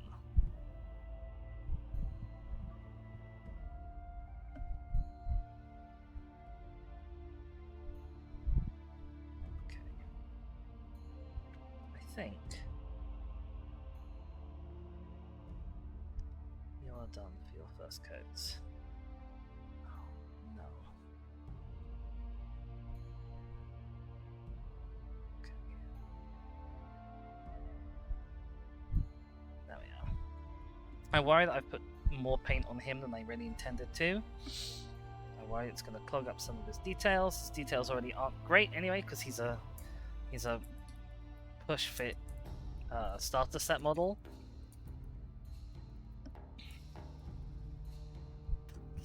Oh dear, it just says I can talk because I have wet paint on my palette. Typing on mobile takes too long. Just want to say I was enraptured with the homebrew lore. Oh, thank you. So there is an Excel sheet, because I do most of my organizing stuff in Excel rather than Word for some reason. There's an Excel sheet with all the different companies and other elements of the chapter, and it includes names for all of the captains, all of the significant members, so like Master of the Forge, Master of the Reclusian, etc. And their various trim schemes. So the test model. Let's go grab test model. There's test model. There's test content to Dreadnought as well. They have an assigned company to them.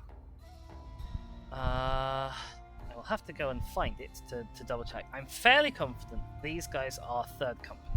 What I'm not doing is I'm not using the default set of company colors and stuff that Codex Space Marines recommends that like the Ultramarines use and stuff, because obviously they're designed to match an Ultramarines color scheme, and they really don't work well for other color schemes. Like one of them, I think it's the fourth company of the Ultramarines, has green trim, which obviously doesn't stand out well on a green model. But I'm also not using the standard Dark Angels markings, which are I think they're knee pad based instead. Instead, I've got company colors trim on the shoulder pads and on the knee, and then a squad's numbering marking on the knee over the company color. Where am I going to find this? Are we here? Yes, we are. Okie doke. In fact, I could probably show you it. So it's a little bit of an old document. From before they phased out Firstborn Marines completely. Let me see if I can add a window capture. There we go. So, big Excel sheet. So yeah, so we have the companies and other organizational elements along the top, and then we have like common ranks down the sides. So every squad of the Deathwing, the sergeant is named. Every lieutenant and company master or captain is named. And I've made sure to assign them all titles from out of the standard titles that Space Marine captains get, plus the additional titles of Deathwing and Ravenwing that the Dark Angels have. The color scheme is all set out, so obviously the regular guys are dark to light green, and then the Deathwing is going to be dark to light blue, and the Ravenwing is going to be grey to black, or black to grey possibly. Which is interesting, because I thought I'd decided to make them red, but I guess I've made the Mechanicum, the Armory, red? No, I've made the... okay. I've made a decision here at some point to change this from being red to being black, and I might change it back, because they were originally planned to be red with black trim. So that might yet change. The third company is brown trim. So these guys are sixth company with bronze colored trim, I think. Yes, sixth company with bronze colored trim. And you can see everyone's name. So this is Master Polyhymnia. All of the first 9 companies are named after the Greek muses. The 10th company is named, I think his company master is an alternate muse, because there's actually more than 9 muses. It's just that there's no one set of muses that are more than 9. People just disagree on like who the muses are. And then also that's set out, although this probably won't be stuck to now, is which squads are firstborn squads and which squads are Primaris squads. And like I say, this is from back before they made back before they phased out firstborn squads more or less altogether. So this will probably change.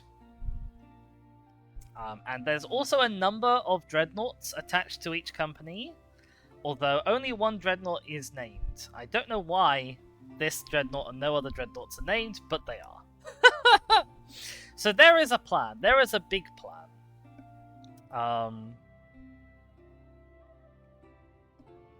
And yes, there's also obviously names for these guys. I can't remember what these guys are named after.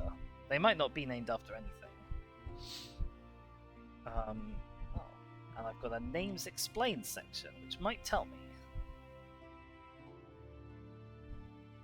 Okay, yes, the non-company masters are a set of 4 alternate muses. There we are. So that's the master of the 10th company, the librarius, the reclusiam. No, okay, I guess that's these 4 then.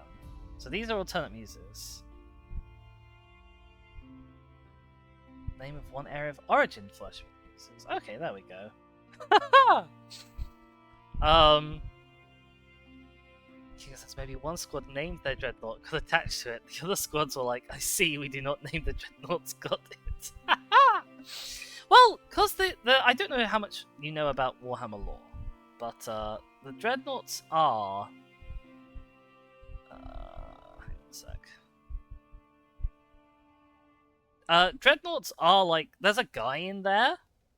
Like that's his sort of, not his helmet because it's way too big, but that's how he sees. But there's a person inside there. It's more obvious on the non-contemptor dreadnoughts. The Castrophone dreadnoughts is what they're called, the old style of dreadnought, where they literally have a bit that is like the sarcophagus, in air quotes, of the guy that's actively wired into the rest of the dreadnought. You can sort of see it all.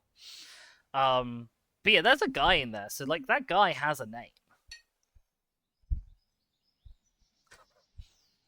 So that's why a dreadnought is named. I guess I just don't know why I started naming them and only managed to name one dreadnought before I decided to give up on naming the rest. I especially don't know why I've decided to name that one dreadnought when that is not the dreadnought that I have. Like, that's not the dreadnought I've painted. Who knows? Past Dizzy knew, current Dizzy does not know. But yeah, so I guess this captain is going to be the captain of the 6th company. So this is going to be Master Polyhymnia. Say hi, Polyhymnia. Yes, they have girls' names. Yes, I have opinions on female Space Marines. I absolutely think there is no case for the Space Marines not admitting women into their ranks. But I do kind of like the headcanon that Space Marines take people of any AGAB, but because they're all sort of post-human, they don't really have any ties to humanity anymore, they all still use male sort of pronouns and names and stuff anyway, because being post-human and all that stuff, they don't really have any attachment to such boring human things anymore as gender.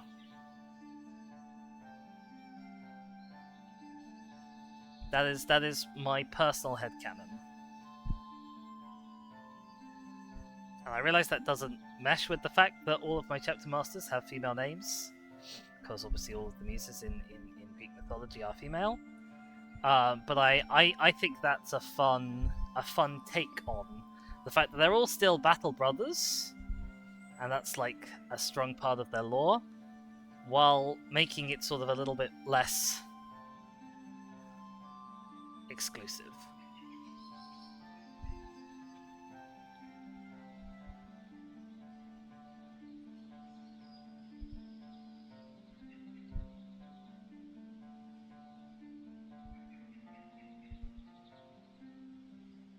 But I really appreciate some of the people on, for example, the Twitter Warhammer community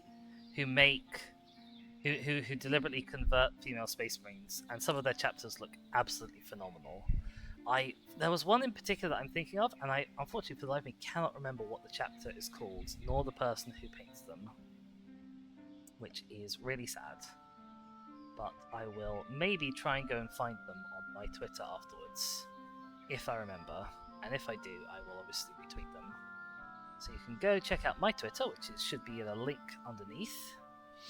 And then if you're following that, if I do remember to go and tweet them out, We'll see that then. There. Ingle says... Sorry, connection dropped for a moment.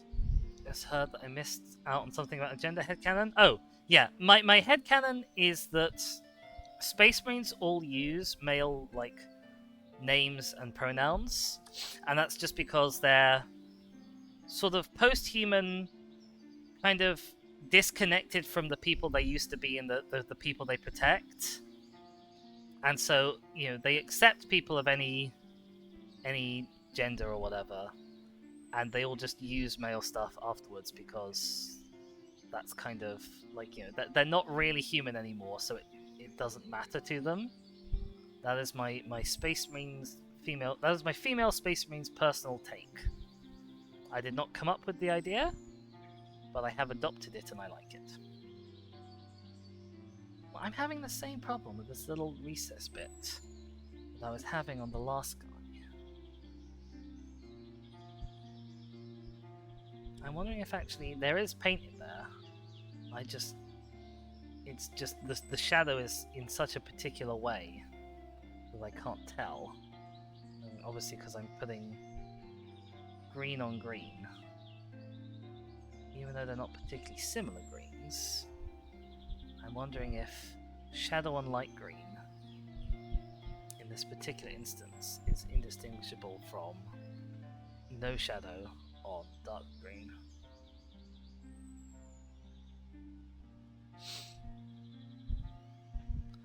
It says that's what's the headcanon potential leave the door open to characters like that super mutant grandma from Fallout New Vegas? I have not played any Fallout, and I have no idea what you're talking about, but that is quite a sentence to read. I say I've played no Fallout. I have played against the Magic the Gathering Universes Beyond Fallout decks. That is the most Fallout I have played. So I know that there is a wise Mothman, but I don't know anything about how it came to be a Mothman, or why it is so wise.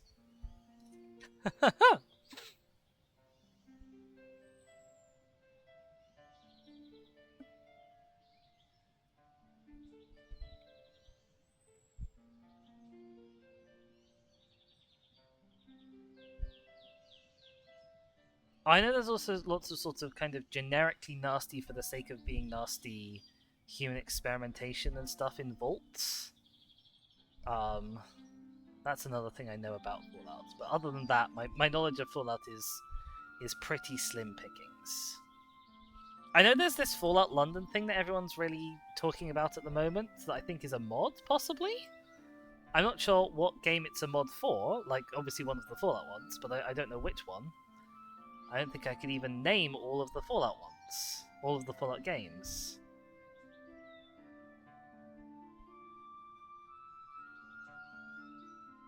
Like, I'm presumably there's a 1 through 3, maybe 4. And there's also New Vegas, unless that is one of the 1 through 4, or maybe 3.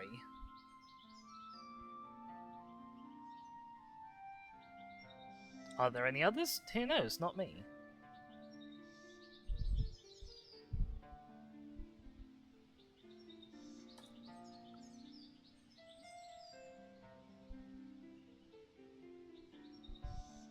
Okay, we are moving away from the backpack for now, just because it's such a convenient place to hold. It's quite nice to do it last if you can, or if I can.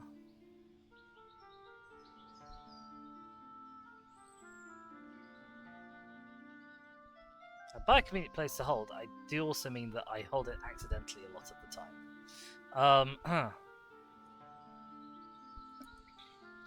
It says, long story short, some super mutants were people first, but lose memory of being people. Some super mutants go generically mad, but there's a cure. One goes mad in such a way that she remembers her old grandkids, so doesn't want to take her medicine and forget them. Aww. Pat. That's kinda sad.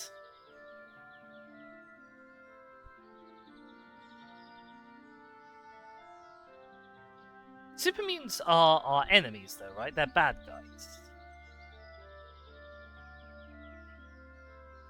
So presumably you have to murder the grandma who doesn't want to forget her kids?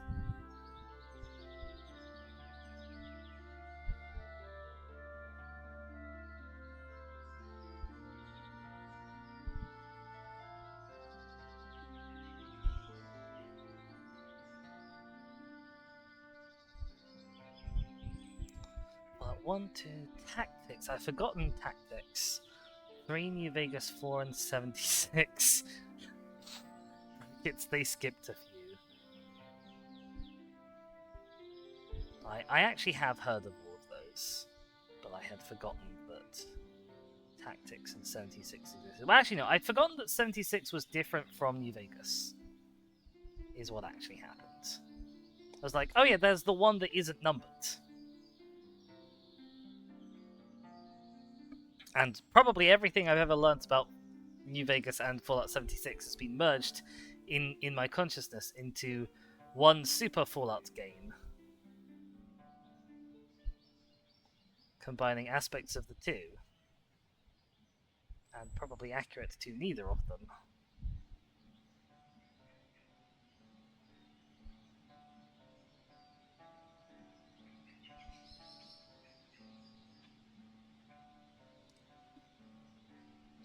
It says in 1 they were enemies, in 2 they were complex, in 3 they were basically orcs. I think the basically orcs interpretation is the one that I was thinking of.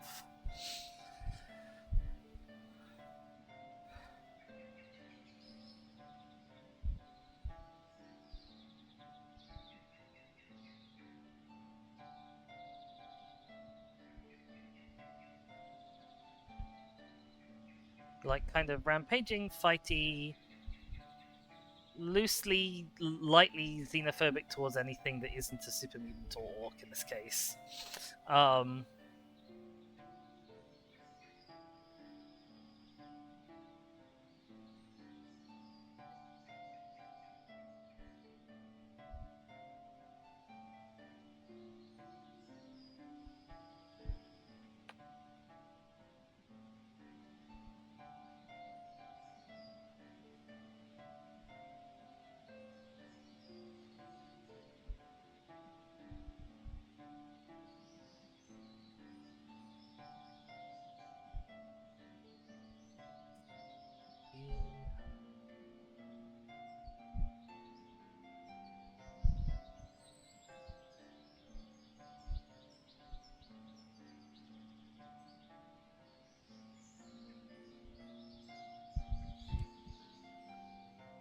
I'm really not happy with how the paint has been going on to these guys' legs. Like, I always seem to have bits that I've missed, and yet at the same time, I feel like I'm in constant danger of putting way too much on.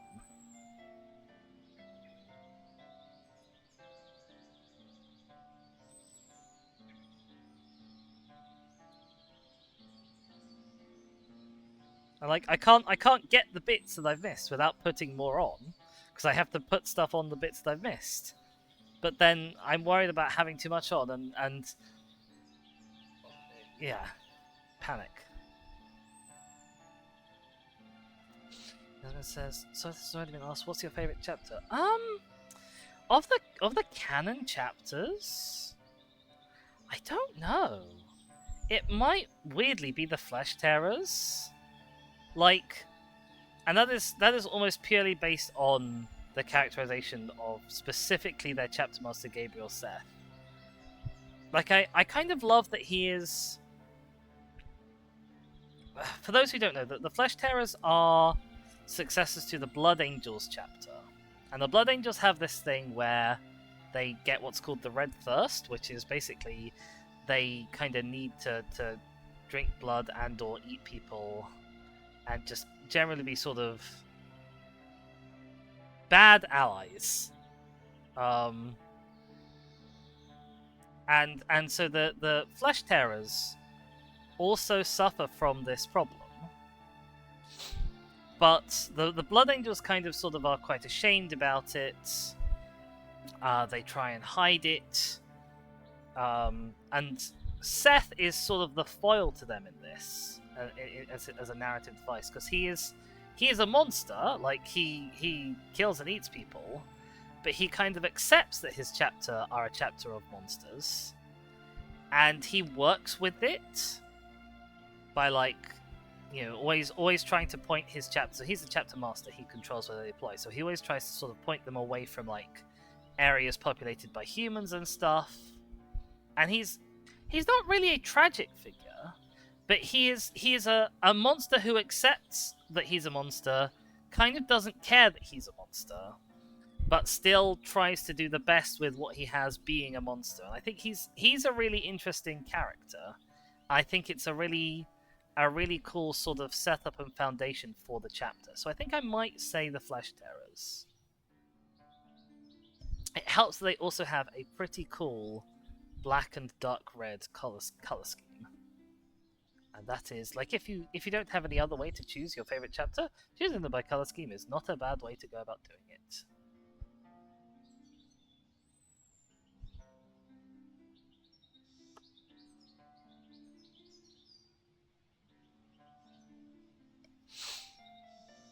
Blood Angels are your favorite. I do love the Blood Angels, and it is kind of weird to me that I've ended up making a Dark Angel successor chapter when the Blood Angels are right there.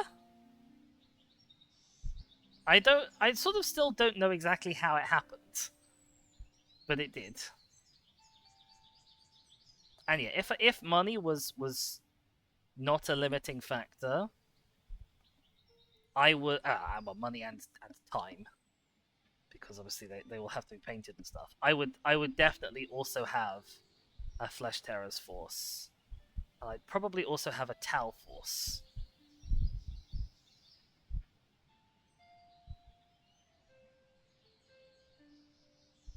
Because the Tau, like, I've never played Tau.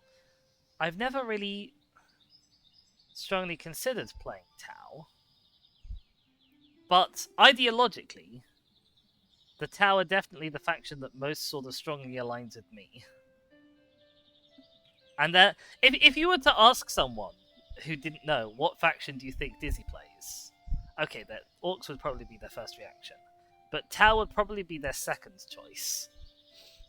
And it feels like they fit their very me, you know? Sorry if you can actually see what he did there. He's just got a hand that is kind of awkward and obscured.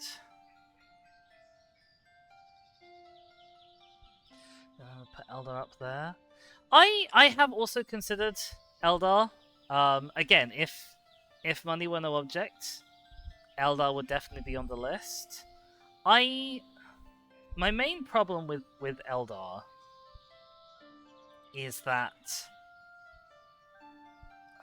mechanically I don't think I'd get on well with them. They are very frail, but there's also not many of them. Like Orcs, an individual Orc is very frail, but there's loads of them. And the armies I have Space Marines and Chaos Marines, I have Orcs, and I have Necrons. And Necrons were what I had first. So my very first miniatures were a set of 4 Orcs, but my first army that I assembled was a Necrons army back in 4th edition. And so I've never really lost that liking for having just some really sturdy, durable guys. And so the Chaos Marines I have, mostly because they came in the starter box, the Indomitor starter box, but like the Chaos Marines I have are Death Guards, and also regular Marines, but Death Guard. And then Space Marines are durable. Death Guard are the most durable Chaos Marines. Necrons are super durable, and Orcs have durability in numbers. And Eldar don't have that. They are fragile and tactical. And I don't think I would enjoy playing them, even though the models are cool. Plus, I feel like you get a little bit less freedom to paint Eldar because the Aspect Warriors, which are the coolest bits of Eldar, they kind of all have unifying color schemes no matter what sub-faction of Eldar you're playing.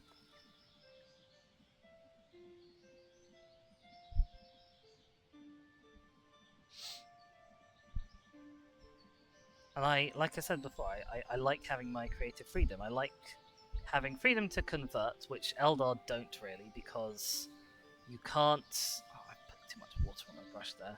You can't sort of really chop and change between Eldar units, because they're not... A, they don't have the options for you to do so. You can't outfit your different Aspect Warriors with other guns.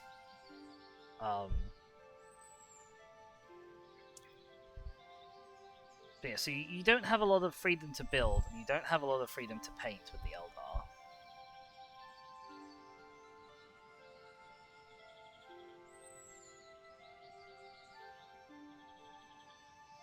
Okay, I think he's done. Jasmine says, I've been considering getting my first army and I want World Eaters. If you are thinking of playing the game, it is my understanding that Chaos Marines are currently quite underpowered. They're currently quite weak on the tabletop. I haven't played any 10th, so I don't really know.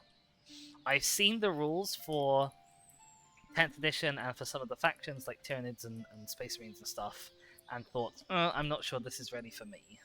But my understanding is that if you do want to play, Chaos Marines are quite underpowered. Now, you shouldn't necessarily pick a faction just based on how powerful it is. In fact, I'd say that's probably the worst reason to pick a faction, because it is the most subject to change. But if you're wanting an army specifically to play with, that's what I've been told. Chaos Marines are kind of in an awkward spot at the moment. So I have in my collection Chaos Space Marines, and I have Death Guard. And even though these are nominally one and the same, you can't actually mix and match between them on the tabletop. Like, if you play Death Guard, you have to use Death Guard models and vehicles, and you can't use Chaos Space Marines models and vehicles, even though the Death Guard are a type of Chaos Space Marine. I think with World Eaters you should be fine, because at the moment they just use the standard Chaos Space Marine Codex, but if they were to, like, there's been talk for ages that they might bring out a World Eaters Codex, and then you'd be basically prohibited from using all of the standard Chaos Space Marine stuff if you want to use it on the tabletop, and that is super sucky. And it's particularly stupid, because some of the stuff the Death Guard can't use, there's no reason why other Chaos Marines can use them and the Death Guard can't. Things like some of the vehicles. Like the Defiler, I'm pretty sure they don't have access to. And stuff like that. And they don't have most of the just like types of normal guy. Like, they don't have... So Chaos Marines have... I can't remember what they're called. They're not called Devastators, but they are just Chaos Devastators. Death Guard don't have Chaos Devastators, and there's no reason why they don't have Chaos Devastators. They just don't. And you can't use regular Chaos Devastators with them either. So having them been split off into their own faction has been really detrimental. Like, it's meant they've got lots of new Death Guard specific minis, which is nice. But it's really annoying to actually kind of play and build and deal with. Havocs, there we go. Sheska knows what they're talking about. They also don't have the Jetpack Marines. They don't have... I'm pretty sure they don't have Possessed either, although don't quote me on that. They don't have Chosen, which are like Chaos Space Marines answer to Veterans. There's just so many things that they're lacking. The base Chaos Marine range has, and it would be totally fine if the Death Guard were also allowed to use them, but they can't because reasons. They can't because Games Workshop doesn't want you to.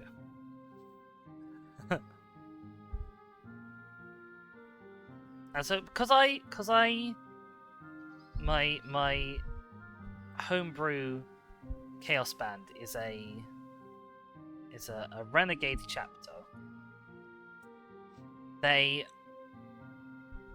use both Death Guard style Plague Marines and regular Marines. And the way I basically have it organized is they have some companies of Plague Marines and some companies of regular Marines, and just, although on the tabletop I can only use one at a time, they will be a unified sort of force in terms of the painting and the aesthetics of them and the lore.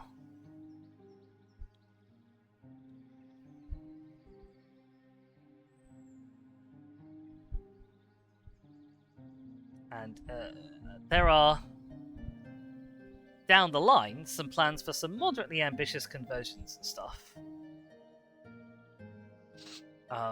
Because like I would like to, for example, make a counts as Mortarion by combining the actual existing Mortarion set with the Land Speeder Vengeance set of all things, to make basically a demonically possessed Land Speeder Vengeance. That will be the second company captain for my Renegade chapter. But with the Mortarion stat block. Because I think it's a really fun idea. And you know, it's a big model, so it's a suitable model to use the Mortarion stat block. But like he'll be a Death Guard model, and I can run him with Death Guard.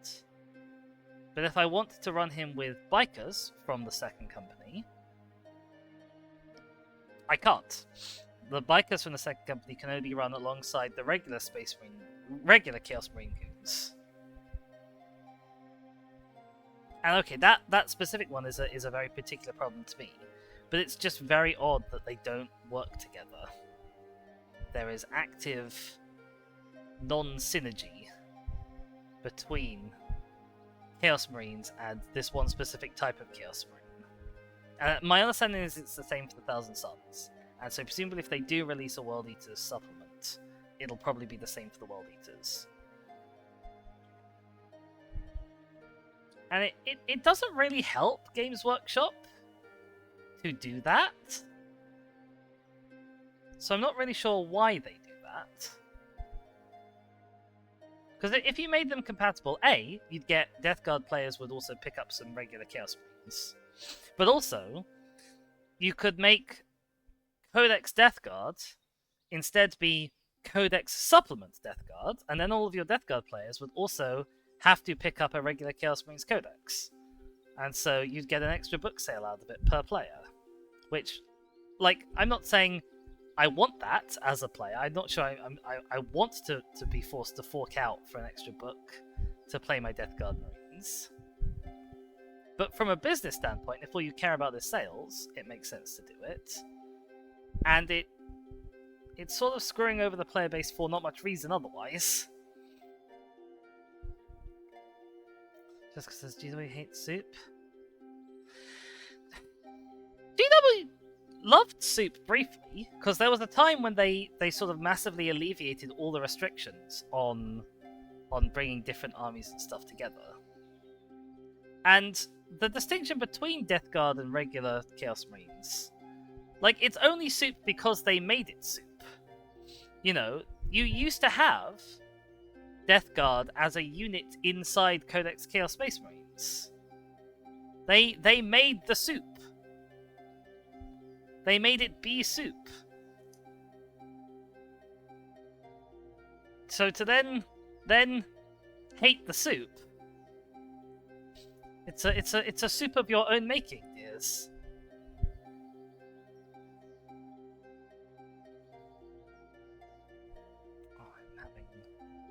Not much luck with this guy's legs again. It's also gotten even darker outside, which probably isn't helping. whole lighting situation.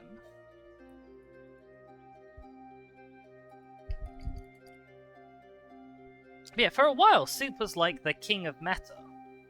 Like every Imperium list just took an Imperial Knight alongside, because it was just straight up better to do that. And Games Workshop encouraged it because the Knight line was new, and it got people to buy their very expensive, like 60 quid plus Knight models that otherwise no one would have bought. Because why would you want an army consisting of 3 $60 models or 60 quid models? It might be more than 60 quid, it might be like 80 quid, I'm not sure, I haven't checked. Like, the Soup does GW a service.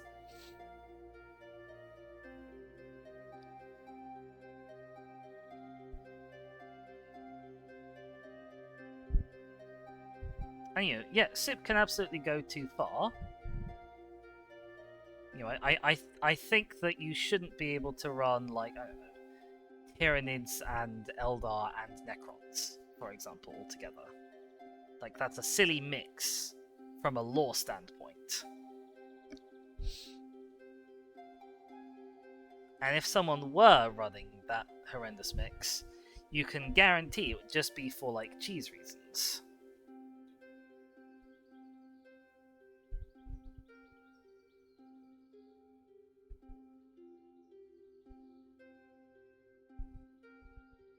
You made your Soup, now you must deepen its adjustment? Exactly.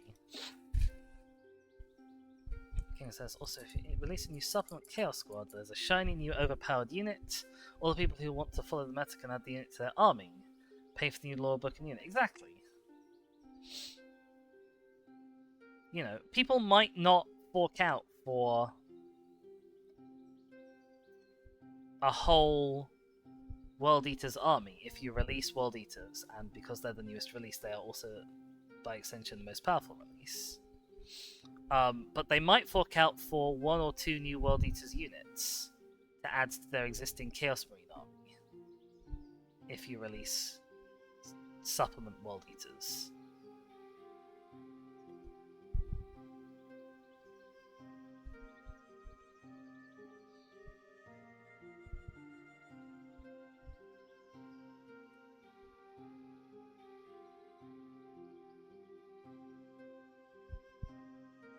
Says the current rules only allow up to a quarter of your army to be Plague Marines. Really?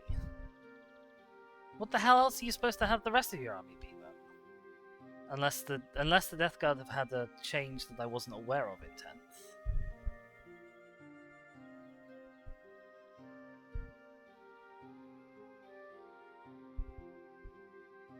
Oh, for Chaos Space Marines. Okay. I mean, honestly, that's more than I realized they could do anyway.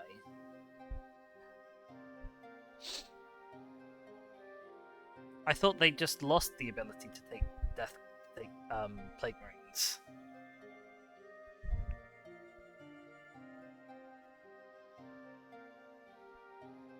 Which was in and of itself really stupid, because of course, you know, Plague Marines are basically just Marines who have been gifted particularly by Nurgle. And there's no reason why only Death Guard Marines can be gifted by Nurgle, because there are plenty of non-Death Guard Marines who worship Nurgle.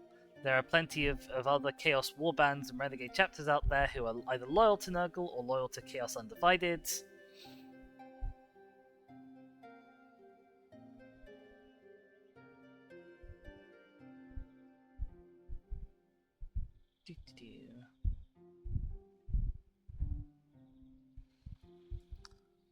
The other Death Guard stuff, though, says Shesko, and they lose their faction stuff. I can understand them losing their faction stuff.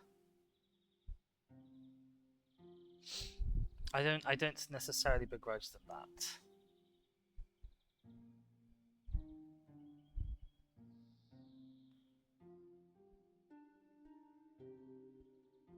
I guess it's one of those things where I sort of think about these things as somebody who has a mind for playing and or designing game rules, and an interest in the lore. And Games Workshop doesn't really have either of those things.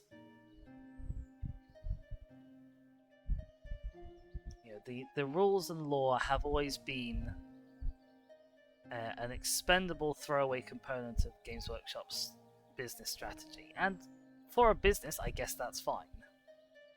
But it does mean that there are some things that are just bizarre.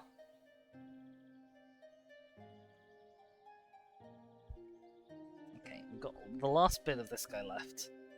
It's becoming increasingly difficult to hold. Now that everything else is painted,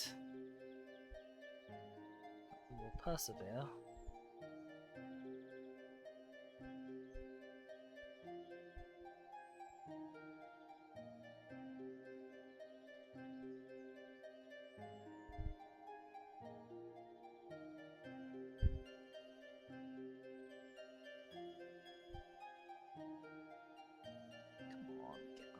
There we are.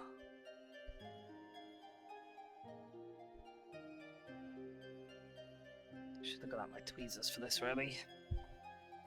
Up, up, up.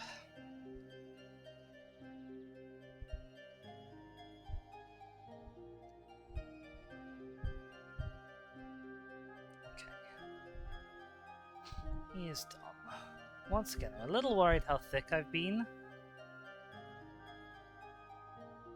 on some parts, but we will persevere. Ow, ooh, ow. What time is it? Oh, it's 2:30. Okay, we're not doing so badly for time.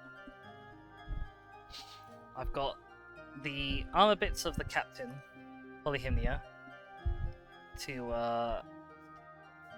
it's not sealing properly at the back, and that's because, I don't know if you can tell, there's all this gunked up paint on the back, which these Citadel paint pots always get. And it stops them from closing properly. And then the paint obviously dries out. Which is probably by design. It's a blinking nuisance. I might have to kind of go around and just scrape that off after the stream. I don't want to do it on stream, because it'll make me a mess. It won't look very pretty. But yeah, so we're going to do the last armor bits on this, and then the tank should be dry enough that I can do the underside with the wash, and then that'll be that stage finished for the tank. Let's give this another shake. I might consider dropping some Lamia medium if I have any into this pot, because obviously this is the most well-used pot. It's probably the oldest open pot, and of all the various pots of paint that I have at the moment. So it's definitely kind of the thickest, and because it's the base layer, it goes on the thickest sort of anyway. So it's the one that is most in need of being thinned. Okay, so what are we doing? We're doing shoes, helmet, arms.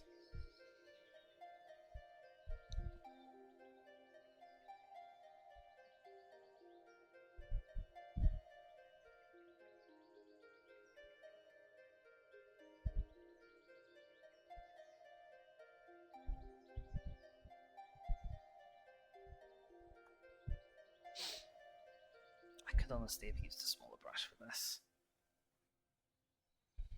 I don't need to, though, is the thing, because it's the very first bit of paint to go on, and everything else I do on these models, once the green and the splodging is on, everything else I do on these models is going to be done with a fine detail brush instead of a detail brush. So I don't mind getting the use out of this brush now.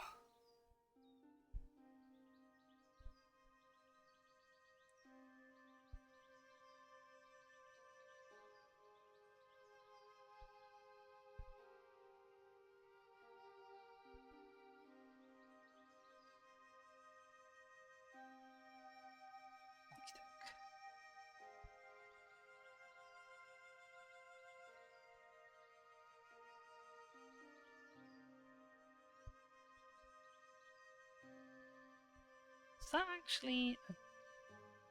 Okay, I was wondering if he was actually wearing a cloth glove. I don't think he is. I think that is armor. Even if it's not armor, it'll look like armor when I've painted it green. Let's put it that way.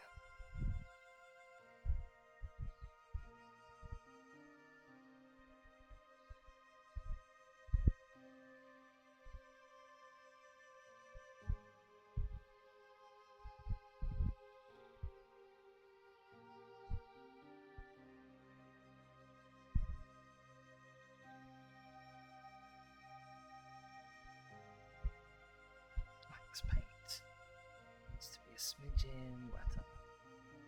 So it's not quite so thick. There we go.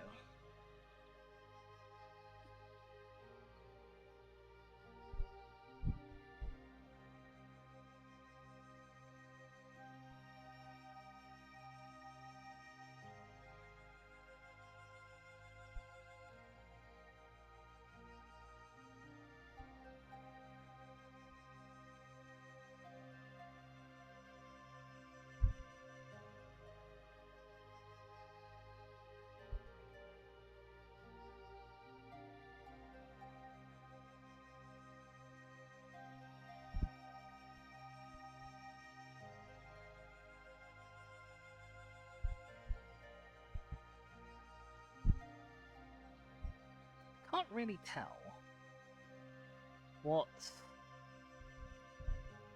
this bit there is supposed to be. I think that's his chest plate. I think that's the only bit of his chest plate you can actually see. So it's gonna be green. But I could be wrong about that.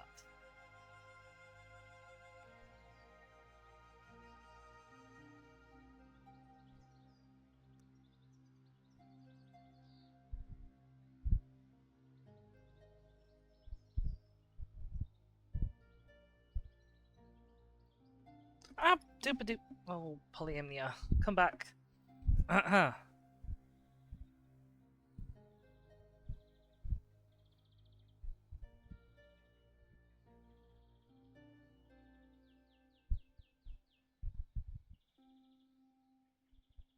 It's okay, no harm done.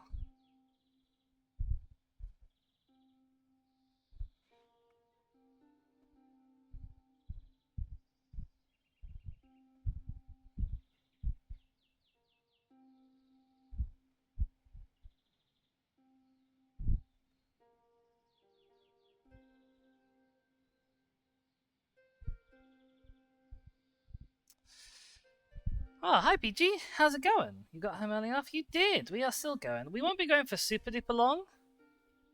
I've broken out 5 new Marines, 4 tactical Marines, and this captain who is Master Polyhymnia of my homebrew chapter. Because the other 5 Marines now have all of their splodging done. So they're waiting for their wash stage, and the tank was drying, is probably now dry, or at least dry enough to put the final wash just on its underside. Yeah, we needed something to do, so we've got these guys, and these guys are having the very first layer of their green paint done on over the primer.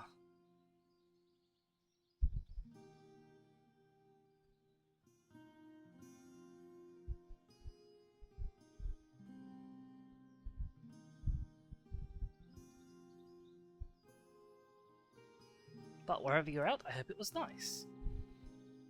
You need to feel and wash yourself? Oh, I hope you enjoy that. As you've broken out, caution, Dizzy has breached containment.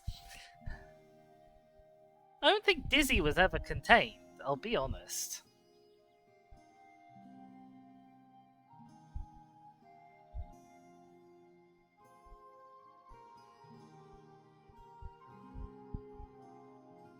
I think you attribute to me a far higher level of self-control than I actually possess.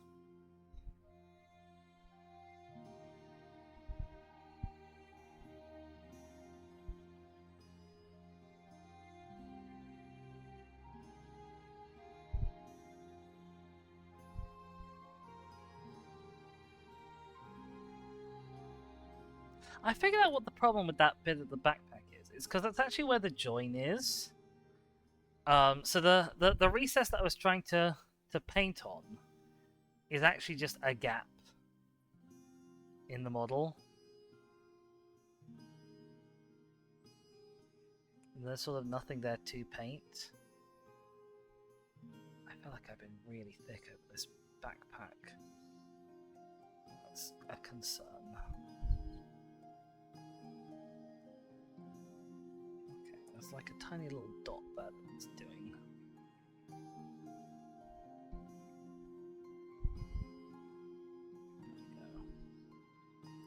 The backpacks are actually really awkward and inconvenient to paint.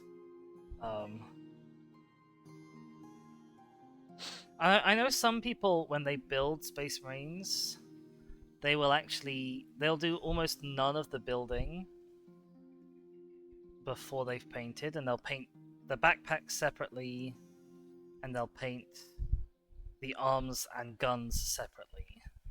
I don't really want to do that because it's a hell of a lot of effort and faff to go to. But I can see why. I definitely could see myself. I could definitely see myself painting the gun and backpack separately, just because they're such a nightmare to deal with sometimes.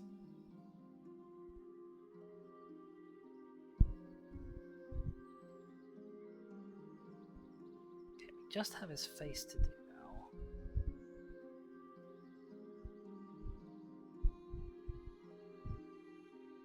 Been a bit heavy-handed with the paint. So grab some water to try and thin it down, and that's just been a total disaster, and oh dear, what are we doing? Nothing good.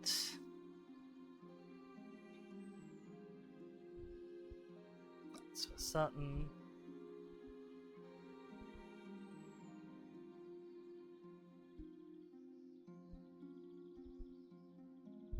Okay, his face might need like an extra coat later, just cause I don't know how well this coat's going to take, because it's I put not enough water in, and then I put way too much water in.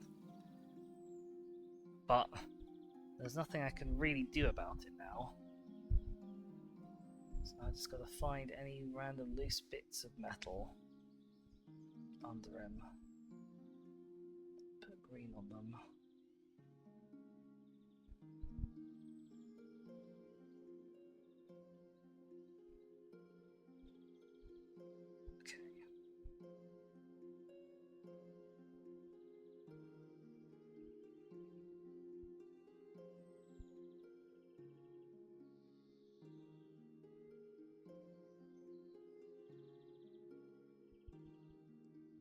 Think, Mr. Polyhymnia.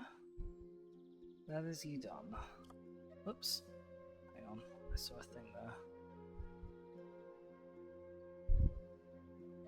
Alright. Right, you guys can now go off and sit to the side. This brush needs a good wash out. And so I'll probably put up a little BRB screen in just a sec. I'll go and do that, and then we'll be back just for the final wash stage for the tank. He was never contained. That's even more alarming, says King. Oh no.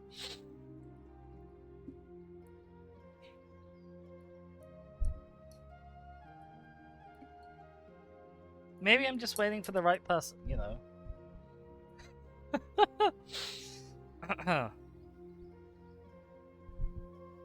Alright, I'll be back in a sec. Enjoy your Celtic music.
Oh, right. Hello everyone, I am back.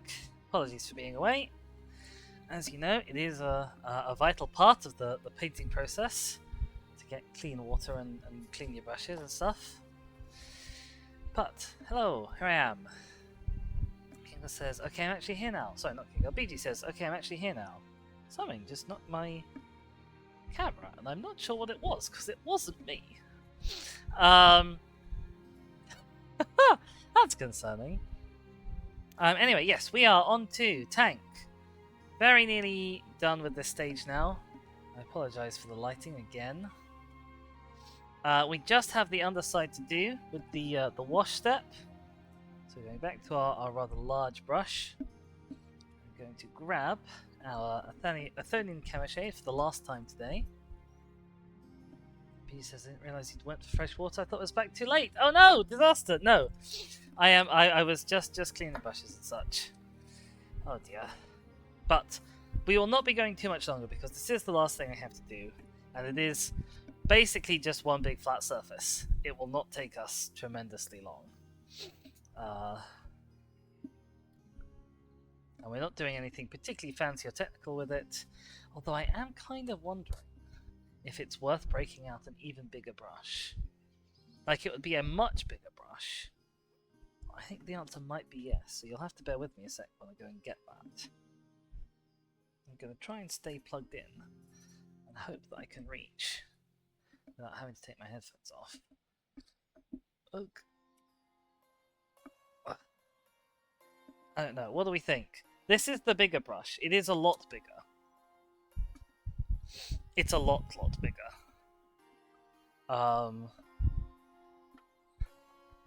But just for this big surface, I think it might be a better idea. I don't know though. I think I'm going to get better coverage on the surface by using one wide brush than trying to go over it over and over again with the small one. So that's what we're going for. Now obviously I'll use the smaller one to get around the sides of things.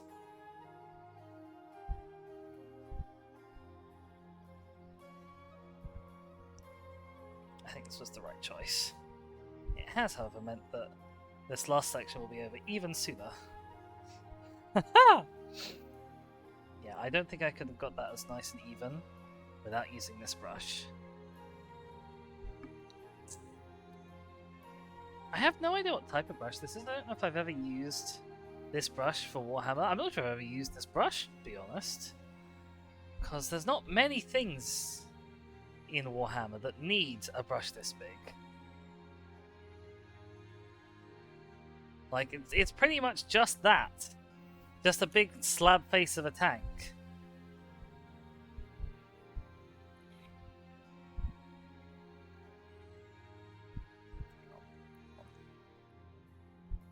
Okay, we're having the same problem with this brush that we had last time. But I'm not quite certain of the reasons behind still. It wasn't sort of splaying and behaving properly.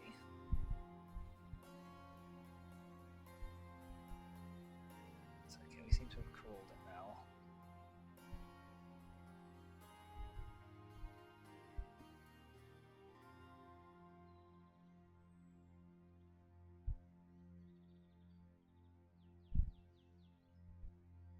And this is obviously quite a lot of liquids to be putting on a thing. So I'm imagining it'll take a fair old while to dry, which is one of the reasons why this is the side I'm doing last.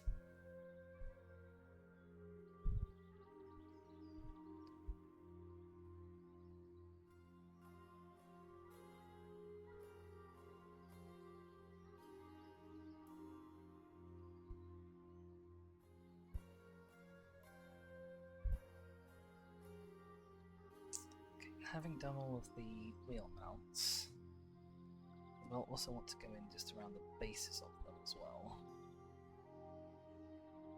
Just because the big brush doesn't get in there particularly.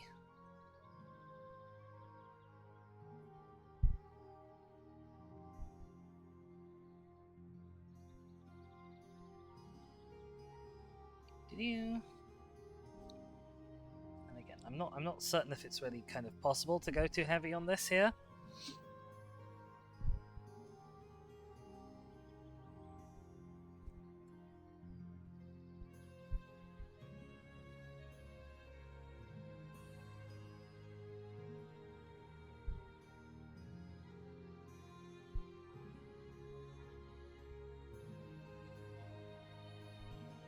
But we are being liberal. Oh, that's really, I need this like behind my head, so there he isn't in shadow for you guys. Like I can turn this off. I don't know if that helps. Like it's now overall darker, but this bit isn't in shadow. I don't know. When I've been just Warhammer painting on my own, I've often just worn a head torch. I don't currently know where my head torch is. I might want to dig it out again. But it might create quite a strange lighting effect for you guys if the light source is attached to me and so it's moving around every time I move my head to, for example, look at you guys and read you and see what lovely words are coming out of your mouths. Or at least out of your fingers. Okay, that's the wheel bearings done. Let's go around the base of them now.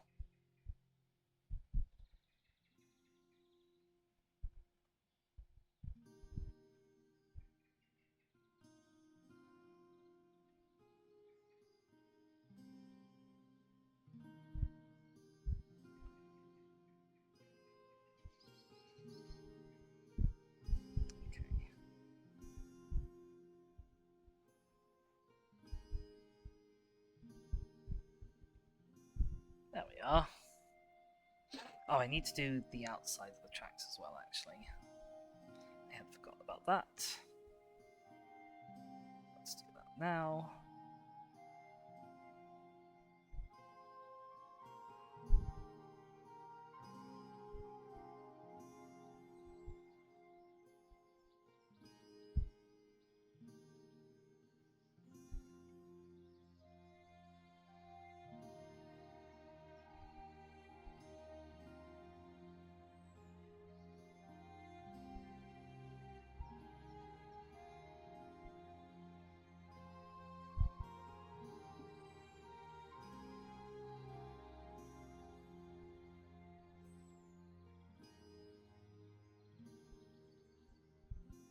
Go on one side, the other. I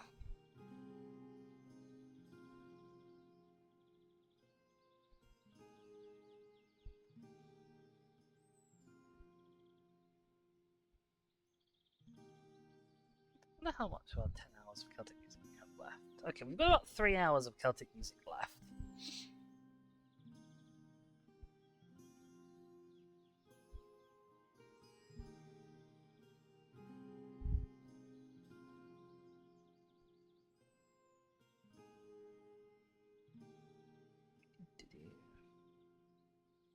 There we are. Okay, right. Wash step is now all completely on. Just spread that out a little because it looks a little thicker on that side and maybe on the other side. So just gonna do that.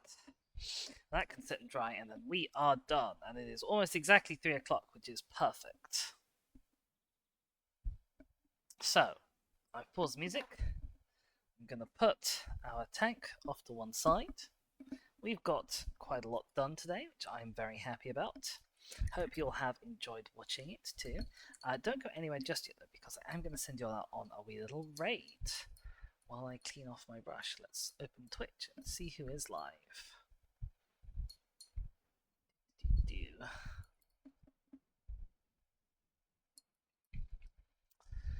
Who have we got? Not loads of people.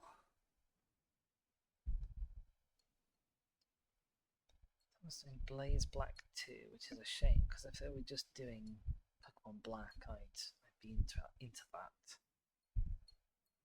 I really can't focus on cleaning the brush and on reading this Twitch list at once. I have to just do one, and then we'll do the other one afterwards. Okay, there we go. Brush still has a little bit of green in it.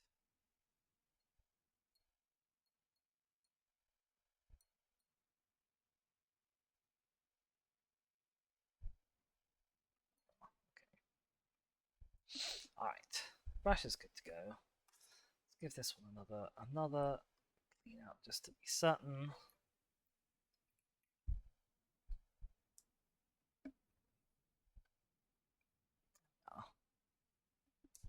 Okay, right. Live list. Here's live.